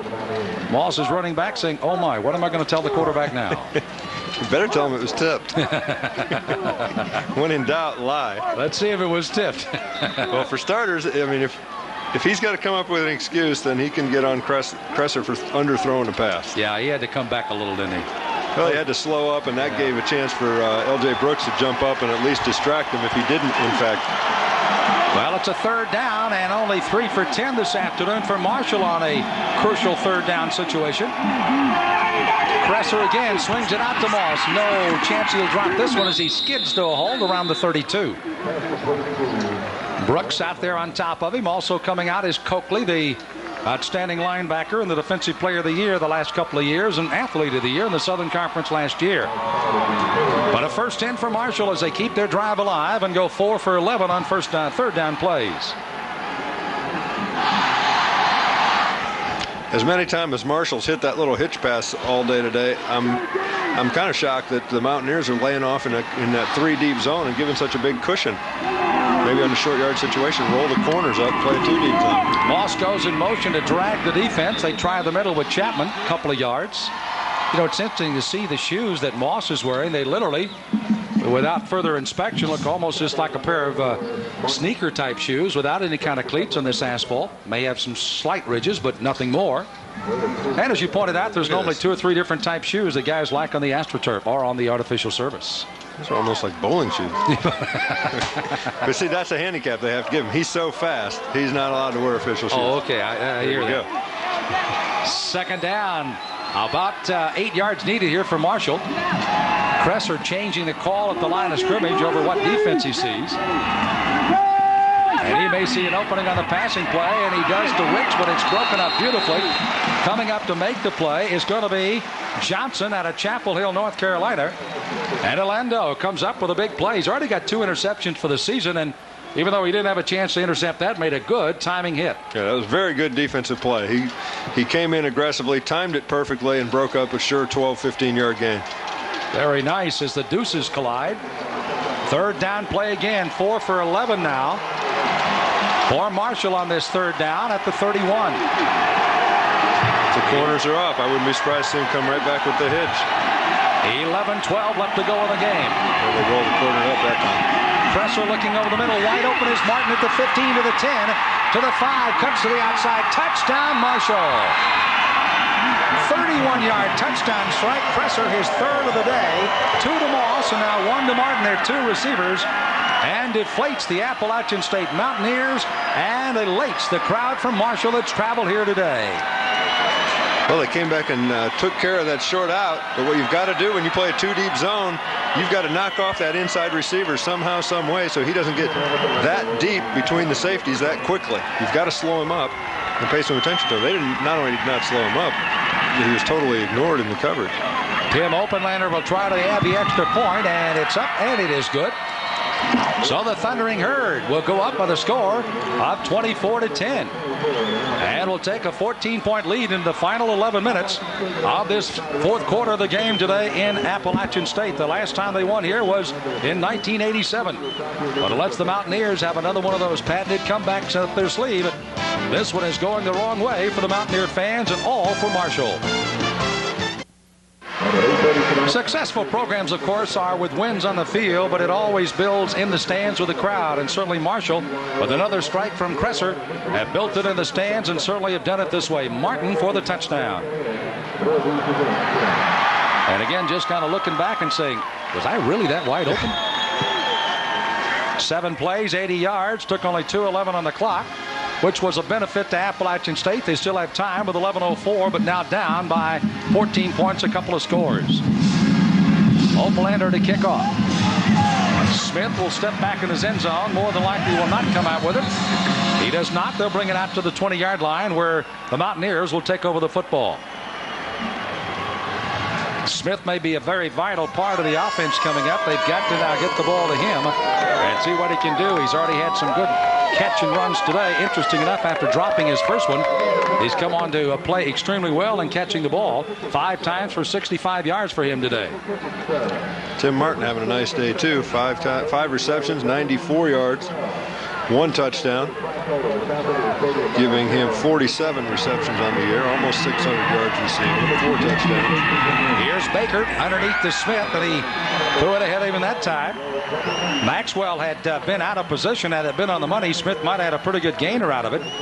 As Matt Swear had pointed out, they scored 21 points in the fourth quarter against Georgia Southern last week. To pull that one out, 2 touchdown passes by Baker in that period.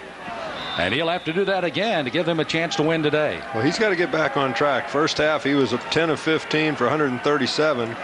And since then, he's gone 3 for 11 for only 33 yards. And you can bet they're going to start putting some pressure on him now. Down 14 points. They know he has to air it up. There you can see a big rush coming from Line, Hall, Cohen, and Toten. They've really been all over him today.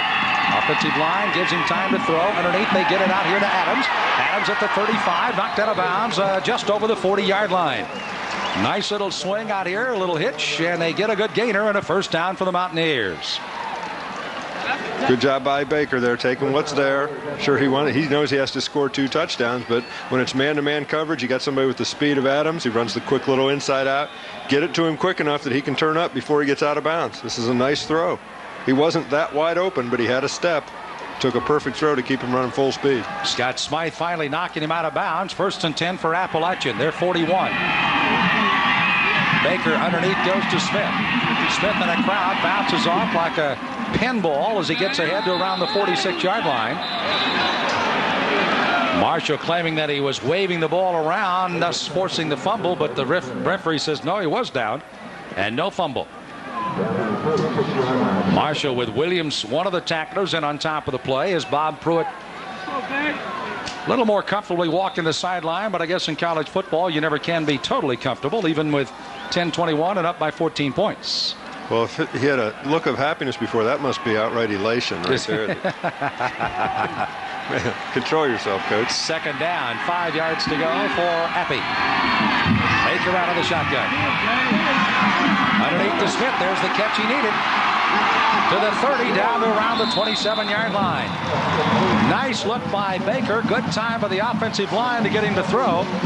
Beckett was the only man back there that had a chance to stop him for a moment, then got company as Smith cleared the linebackers underneath the safeties and makes a big catch for Appalachian State. Baker gets good time to let the play develop.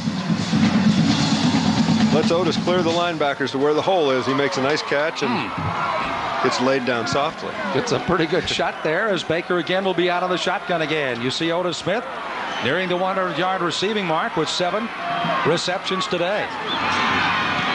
And off to Adams behind the block of Scott and gets it out to around the 19-yard line. Nice job by Scott ahead of him, just giving him a little influence block, and Adams read it beautifully.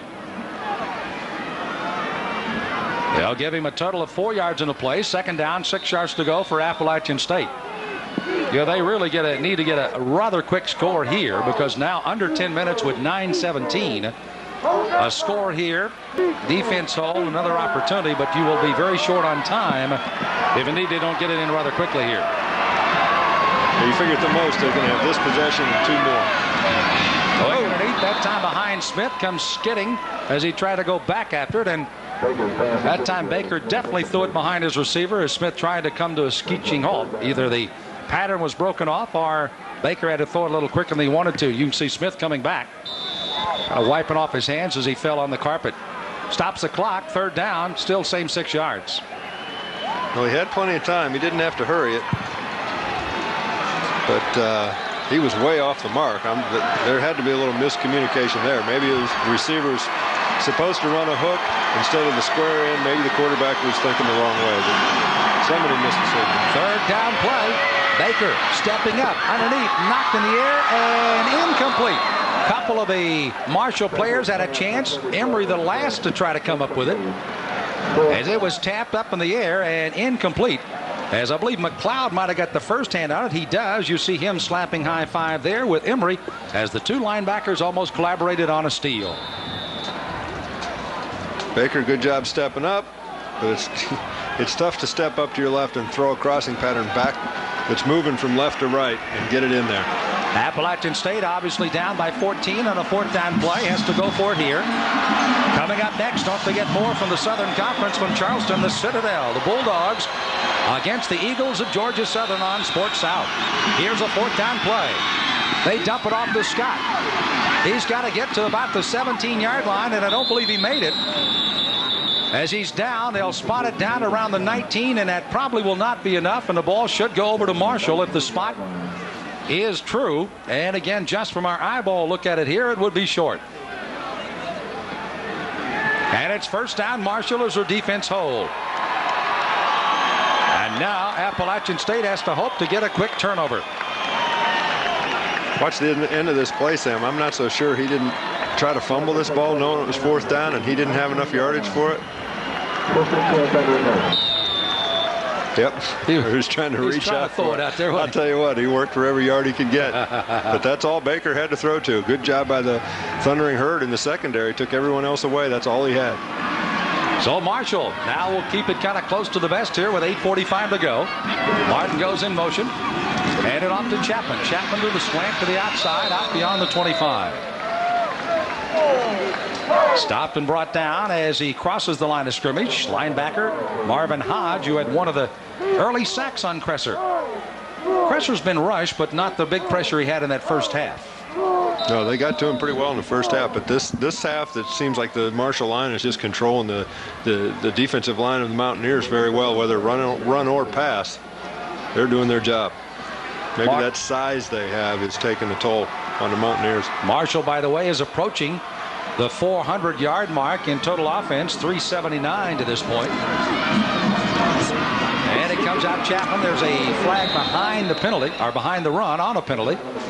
Chapman slanting to the outside here. Appalachian State knocking it down. Chuck Payne coming up from his secondary spot to make the tackle. And it's going to be a holding call, and it's going to be on Marshall. So again, Bob Pruitt and his Marshall club will more than likely take their #1 ranking to Tennessee Chattanooga next week. It'll be a 3:30 game there.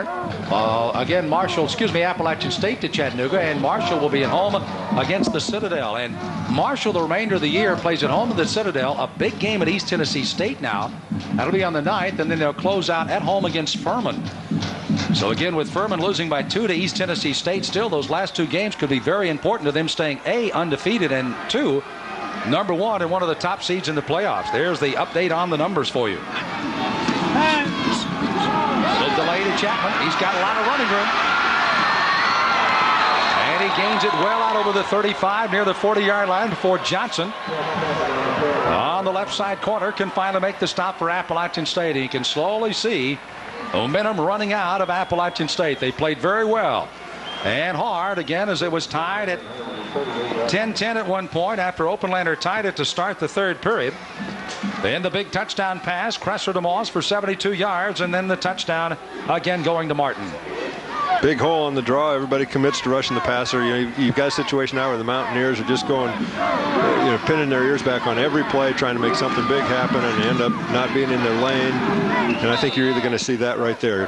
People getting stopped right at the line of scrimmage, or someone not being where he's supposed to, and all of a sudden the running back bursts into the secondary, and he's got a big gain.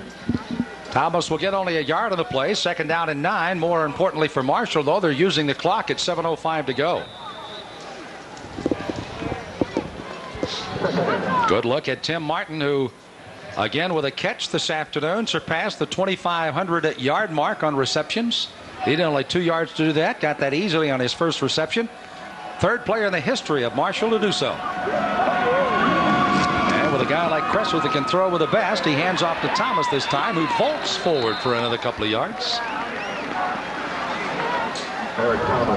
And they keep the drive alive on the ground here, bringing up a short yard situation on 3rd down. Well, it is going to be 3, though.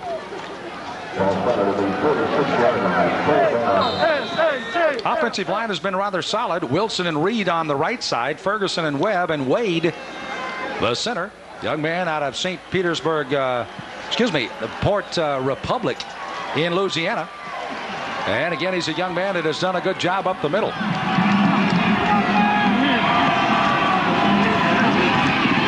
Again, they needed 3. They got 2. Kresser looking to the sideline to see what Bob Pruitt wants to do here on a short yard situation. Kresser has not come off yet. And now Marshall wants to take a timeout as well, I believe. Or is it ASU? Apparently it's Appalachian State now. Stopping the clock at 5:50 to go here in the 4th period. So as the defense has been on the field a long time, trying to hang on here in the second half. They had dominance of the football through about 3 quarters, but Marshall definitely has kind of taken control of that again, Cliff. And I guess that's the sign. They got some excellent depth, some good people on that Marshall sideline, or they wouldn't be number 1 in 1AA. They're a good, solid football team all around, and probably 2 or 3 deep. They've got to be that deep the way they just keep staying on top year after year after year. They've got a great recruiting program going down there. Great job being done by the coaches, and for them to stay on, for anybody to stay on top of any level of NCAA football is phenomenal. The ride they've had atop Division I AA, and they just keep putting new bodies in there. Next year, some of these guys will move on, and those guys over on the sidelines will move right in and take over. Well, let's head downstairs in the rain as Matt's still working with us. Matt, take it over. All right, Sam, on the back of all the Mountaineer helmets, you notice the number 54. That 54 is honoring their teammate Aaron Krieg, who's a junior outside linebacker from Dade City, Florida. A couple of weeks ago at night at his home, he suffered what is thought to have been a heart attack, and right now he is on medical leave. He's not here in Boone. He's back home in Florida. All the folks here in Boone hope he'll be just ready to go again next fall, but right now all the thoughts of his teammates are with Aaron back at home, and they're wearing the 54 on their helmets to honor him. Matt, thanks very much. Good job down there today, by the way. Enjoyed working with you as we head down the final moments of the game with 5:50 to go, and it will be punt time for Marshall. And now there's a flag to be thrown, and I think the play clock wound down, so they'll back up 5 more yards. And Bob Pruitt, once again, not happy with that, as Mr. Bender will march off 5 against Marshall. Puts Hanson back, gives Appalachian State a little more room upfield to try to get something going here. Quick score, onside kick, recover that, score. Well, I guess you're dreaming a little, but it's possible. Stranger things have happened. And Marshall is very cognizant of that fact, and they know what they've got to do here today. Hanson along with Quinn, if there were some guys that certainly should receive some accolades today, it has to be these 2 guys. Look at Hanson, 5 kicks, 55.8 yards, 65 being his longest. I tell you what, his special team people have done a good job of covering that ball down inside the 10. Let's see what he gets this one on. Left footer, good drop. Kind of a wobbly kick this time, but it may take a good bounce, and it does. Tim Martin's down there, takes an excellent bounce for the Mountaineers. They'll watch it as it dribbles towards the 5. What a kick. He shanks it and gets 52 yards. Unbelievable. Hanson again, and you see the high fives all around as Chris Hanson again has done his job. Came into this game today averaging about 42. That'll certainly go up. That'll be one of the tops in the conference. As now Appalachian State has a long way to go and very little time to do so. In 5:34, down by a 24-10 score. Penalty yardage so far this afternoon. Marshall's had an abnormal number of penalties for them, 11 for 76, half a dozen for Appalachian State so far. Baker out of the shotgun in the end zone. Flares it to the outside to Adams. Steps out of bounds, and is he short of a first down or not? Just shy of the 15. Looks like it's short by about a foot. It'll bring up 2nd down and short yardage. More importantly, though, he steps out of bounds to stop the clock. You can see the rain starting to continue to come down here, dampening the spirits of a homecoming crowd that had hoped for the best this afternoon. And really got probably the best of Appalachian State for probably 3 quarters before Marshall suddenly started taking over there. And you take away a 72-yard pass play from Presser to Moss when he split the 2 defenders, and we still could be in quite a football game here. Baker stepping up out of the pocket. He'll run away before finally from behind, Jermaine Swafford will bring him down. And he will get the first down, stopping the clock again as they make the movement of the chain. And stops it at 5:17 to go in the 4th. That one play obviously is the turning point here, and I think you could just see it take the life out of the Mountaineer players. It's one of those things that it's almost inevitable. You know it's got to happen sooner or later with the talent that Marshall has. They're going to hit a big play. Great pass over the middle to Adams again. Looking for a block to the outside, being chased and dropped by Larry Moore. But he does cross midfield down to the 49-yard line. And I tell you what, Desmond Adams has had himself a pretty good day today, and he's shaken up as he's out of bounds on the sideline. I think he's just tired there. I hope he is. Nope. Struggling to get to his feet, but makes an excellent reception and run. Clock stops again with 5:03. Nice pass by Baker. Most of the work done by Adams. Makes one little juke, and he's off to the races. It's just a shame. App State, they hang in there, and then they gave up that big play. And just seemed to lose a little momentum there. Baker back in the shotgun. Big rush is on. Gets away from one man, has it knocked away, looking for the bounce. Still up for grabs. Marshall with a fumble recovery. So Baker again losing the ball, knocked away by, I believe, number 86, Bill Lyon knocked it away, and McLeod will come up with a fumble recovery. And that does certainly deflate the balloon of Appalachian State with any hopes of winning this with 4:52 to go. Let's watch it again.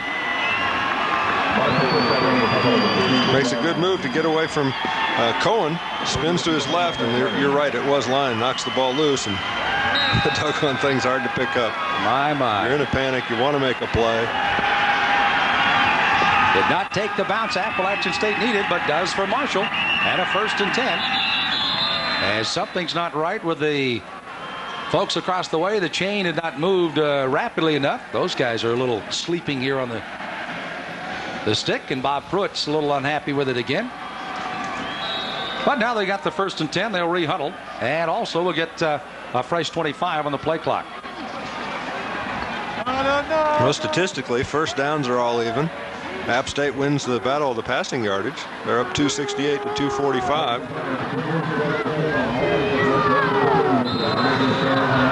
By the way, this will be the last time these two teams will meet as Southern Conference members. 1AA is Appalachian State, and now heading for the Mid-American Conference in Division I will be Marshall. And of course, they still will have the opportunity to play, but again, Division I doesn't normally like to step down if you hope to keep your ratings or any hopes of a bowl situation.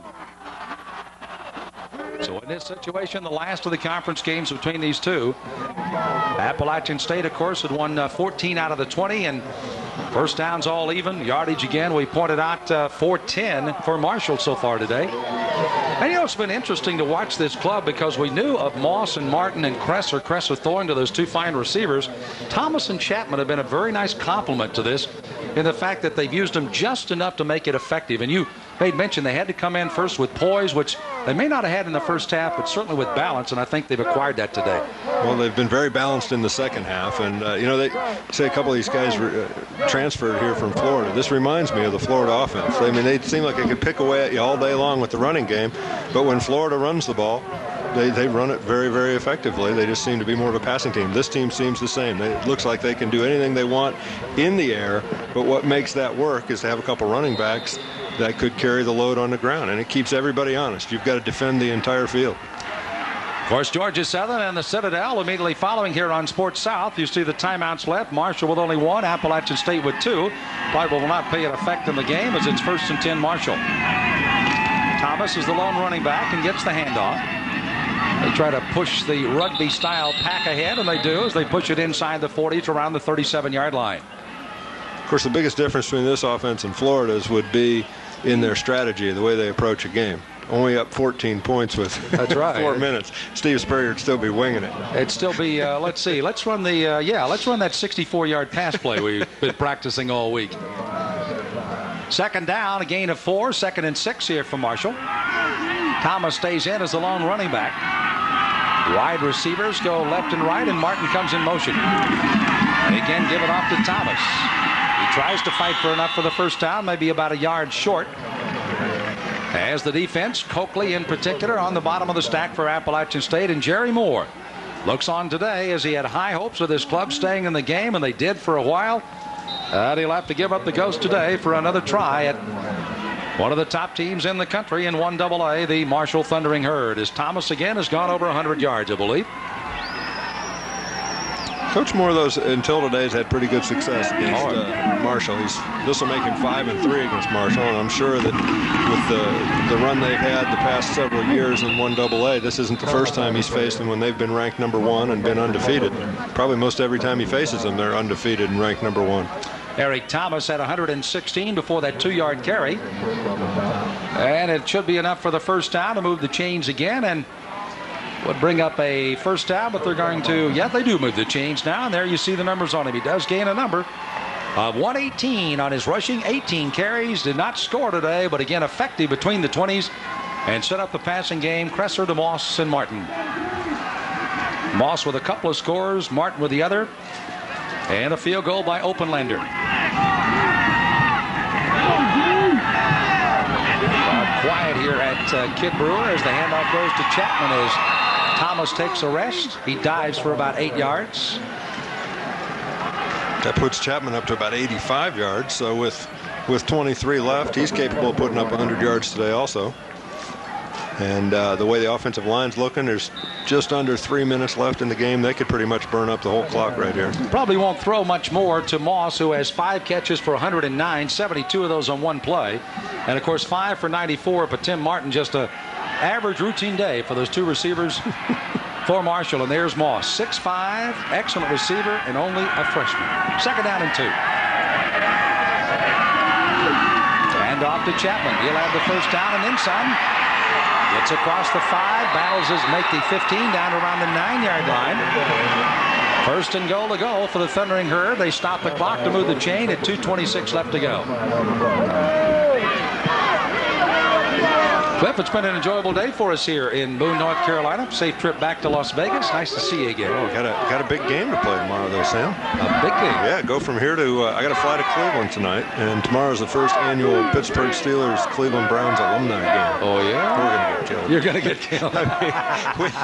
I saw the rosters. The Browns loaded up with all their running backs, defensive backs, linebackers, receivers, and we've got all our linemen from the late 70s. So now, have you been practicing for this now? Oh gosh, no. Practice is over. We're trying to prove you can play with no training camp. I hear you. Okay. Which I don't think they'll buy, but nonetheless they may. If you can go in there with a bunch of guys 35 to 45, 46 and play with no training camp, I think it'll send a clear signal to the NFL that we need to do away with preseason games and 6 weeks away from home. And there's going to be a penalty stepped off against Marshall after all of this is said and done, as the dampness of the crowd certainly showing with the rain jackets. No umbrellas, by the way, were allowed inside the stadium, which for the folks sitting behind you, I know is a nice rule. Arrest that person That's down right. There is one down in the stands below us there. I see yours propped in the corner, too. Yeah, well, I'll use it outside, not in the stands. So there you see one. There you go. The umbrellas, it's up because it's raining here in Boone. And it's raining on the Appalachian State Parade right now. Their homecoming spoiled by the Marshall Thundering Herd as they've come in.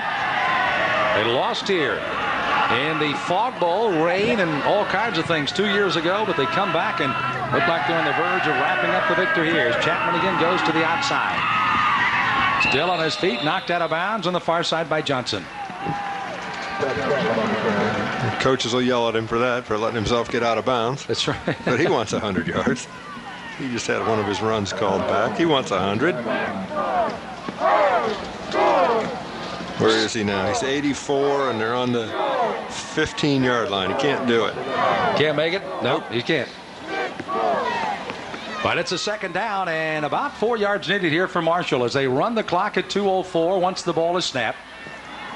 Chapman getting out of bounds, staying in. Thomas is officially through for the day. Ran for 118. Presser with a snap, has not thrown at all on this drive. As he hands off again, and Chapman will get another couple of yards, bringing up a 3rd down at about 2. And now Appalachian State is going to spin one of their timeouts to stop the clock with 1:57 to go. And yeah, these young ladies and gentlemen have every right in the world to be happy. And you know, this is kind of a fun ride for all of them, the fans and the cheerleaders. The #1 team in the country. They travel with them very well, as you can see from the Marshall support all over the country, and certainly will be hosting the 1AA championship game, which they hope that they'll be in again for probably the umpteenth time, and hope to get another championship for Marshall and the Thundering Herd on their way out of 1AA football. Well, they've certainly gone out on a roll. I mean, since in the 90s, they've been there every year but one, I think. Of course, Youngstown, they played 3 years in a row against my old school, one of those. Youngstown, of course, beat them the other 2 times. I got to keep pumping the Penguins. I know that, yep. By the way, the Southern Conference, with a current membership, has 8 1AA championships. Of course, Georgia Southern owning 4 of those. And, of course, getting those before they became a member of the conference. And now a very successful member, and they'll be seen on television immediately following our game as they go against the Bulldogs of the Citadel. Coach Don Powers taking over down at the Citadel this year, and Frank Elwood coming out of retirement to coach at Georgia Southern. He said he will not coach next year. There's a nationwide survey of coaches and inquiries on if they're interested in coming to Georgia Southern. Very likable football community down in Statesboro, so I'm sure we'll see very successful man coming in there starting next year. But they'll play coming up next here on Sports South. 3rd down, 2 yards to go. was a man in motion as they give up to Chapman again. He had to gain about the 11-yard line. And we'll get down near that point, but Loyal wait and unstack. Dexter Coakley. Coakley, by the way, came into this game, and I would imagine if stats bear us out, will be in double figures on tackles again today. He's had 35 for his career, and 18 out of the last 19 games. He's made 10 or more tackles. And it's just been a dominating force in all of Southern Conference football. And we'll go on, and a lot of the scouts have been looking at him. They've been in camp and have been most impressed with Dexter Coakley. And also, nice thing about it is outstanding young man, and they look as much at character as they do talent a lot, and they have to now. I think more and more it's getting that way in the NFL because they've had so many situations where teams draft a great player and haven't really spent the time to figure out what kind of person he is. But gosh, this day and age, the way the way the media covers everything, I mean, you've just got to be. You can't take a risk drafting a player that's a risk. So they really do look into what kind of people you are. Well, it is a fishbowl once you get to that level. And certainly Cliff has enjoyed that with the Super Bowl with the Pittsburgh Steelers and still is going to chunk it a little. And again, we'd like to say thank you for joining us today on Sports South. Don't forget, we'll be at our next game coming up, Georgia Southern against the Citadel, live from Charleston on a rainy afternoon from Boone. We'll check out the weather and the football in the Southern Conference coming up immediately following our game. Fourth down play as Marshall is going to try to just wind this one out if they can. Give it off to Chapman, and the hole is open. The ball is free. It's on the ground. And who's got it down inside the 5-yard line? It's going to be Appalachian State's ball. They get a turnover, but probably too little too late as Chapman had the first down, and it was popped out of his hands and, of course, recovered by Appalachian State. Even though one of the Marshall players is not exactly satisfied that was belonging to another player as he gets up a little slowly, but running out of there, it looked like it was Hatcher off the bottom of the stack. Well, everybody's they're still fighting and doing things they can, puts a good hit on the football, head right on the ball, pops it loose. I don't think anybody can hang on to it when you hit it perfectly like that. And nobody could really find a handle on it when it got on the ground either. By the way, the big hit was put on, I believe, by Joey Hall, number 24, that sprung down to loose. This is Baker running out of the pocket, looking upfield. Plenty of time to throw. Throws to the near sideline. And got his receiver open for a catch, and that's Joey Gibson, who had played earlier in the first half. Out of bounds around the 20-yard line. Stopping the clock with 1:31 to go. It's good to see Furman playing well again. It is. The past couple of years, they've been just so-so. Bobby Johnson's doing a good job down there. Got to play golf with him a few times when I was living in Greenville before I moved. He's a good guy, and that program was one of the top programs there in the late 80s, and it's good to see them playing well, and until today, undefeated in the conference. Now some motion on the line, and coming across the line of scrimmage, I believe Bill Lyons indicating that he saw the right guard jump a little bit. And in case that is the situation, it'll be a 5-yard step off against Appalachian State. Furman, by the way, losing today to East Tennessee 21-19 in the only other final so far in the Southern Conference means that Mike Cavan and the Buccaneers are staying undefeated in the conference and will be joined only by Marshall now as the undefeated teams in Southern Conference play, and they will meet. As a matter of fact, that big game is coming up at Johnson City. Oh, you don't think the mini dome is going to be full? They'll have that on November the 9th. Here's the throw to the outside, and Baker has to throw it away as he's nailed just as he gets it away, and B.J. Cohen puts a tattoo on him. And incompleted to stop the clock, 1:12. And it'll be second down here for the Mountaineers. Mountaineers again, and their next game will be playing at UT Chattanooga. Old Chamberlain Field again will be demolished after this season, and their brand new stadium will be on. Rushing yardage, you see one of the reasons that Marshall has stayed successful in this game. They've had a reasonably balanced game with 214 yards on the ground. Nice day by Chapman and certainly by Thomas.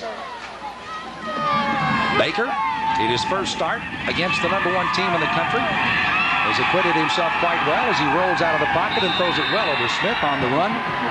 And incomplete, stops the clock again, 1:06 with a third down play coming to the Mountaineers. Boy, this is one position you hate to be in as a quarterback. I mean, a minute left, you've got 90 yards to go. Just a good-looking guy. Invited my brother to the game today. He's a little early, I think, or a little late. I'm not sure what that guy is. Quarterback, of course, always takes the abuse late, as you indicated, and it'll be Baker under pressure again. Throws it out to Burton. Burton with a one-hand try, incomplete. Again stops the clock, brings up 4th down. A minute 1 to go. The defensive line's pinning their ears back, coming after you. The secondary's just laying back in deep zones, reading your eyes. You know you have to. 5, 6, 7-yard gains aren't going to do you a lick of good, especially this late. If there are 4 or 5 minutes, might be different. But you've got to move the ball downfield. It's not. It doesn't look good on your stats a lot of times. And Baker now is the 4th down play. First time they've gone on a 4th down play this day. He's back to throw, dumps it off underneath to Scott. Scott's got to get to the 30. He won't do it, and that'll be a turnover going over to Marshall as they fail on down, stopping the clock with 52 seconds left to go, and Marshall will just run out the clock. So the Thundering Herd will have marched in here and taken their 8th victory of the year and their first victory here in Boone since 1987. Avenging a loss here 2 years ago, and certainly a loss in their building in the stadium up there 10-7 last year. 10-3, excuse me, last year up in Marshall. And I would say by the adjustments and what they've done in the second half, but taking away the 72-yard touchdown strike, let's face it, there was fairly good coverage when Moss made the play. Number 1 and 1AA was, I think, well tested today by Appalachian State. Well, they really were, and they don't have an easy road the next 3 weeks with the Citadel and East Tennessee and Furman. Yep. And at East Tennessee, that's going to be a real tough one for them. But they've got a lot of talent there, and for some reason over the past several years, even when they may not have been as good, Appalachian State has matched up very well, and they've just had Marshall's number, and today Marshall got a little bit of revenge. Well, you saw Eric Kresser just take the snap and take a couple of steps back and then took the knee. Bob Pruitt was about 15 yards out on the field and said, just take the knee. Let's don't get anything hurt here. Let's not do anything foolish. So we'll see how quickly Kresser will go down this time on the knee. And he goes down quickly, takes instructions well, I can tell. You know, as a quarterback, that should go as like a non-play, like a sacrifice bunt. Yeah. It always goes against your stats. Well, that'll wind it out, and Marshall's able to celebrate as Jerry Moore and his club again will lose this afternoon by the score of 24-10. Congratulations to Bob Pruitt. He stays unbeaten as the head coach in his first year for Marshall. Well, it's been a delightful afternoon for us. Hope you've enjoyed our telecast on Sports South. Georgia Southern against the Citadel coming up in just a moment. More clips out. Matt Swarad. This is Sam Smith saying so long for Boone. Our final score, Marshall 24, Mountaineers 10. Stay tuned. There's more coming up.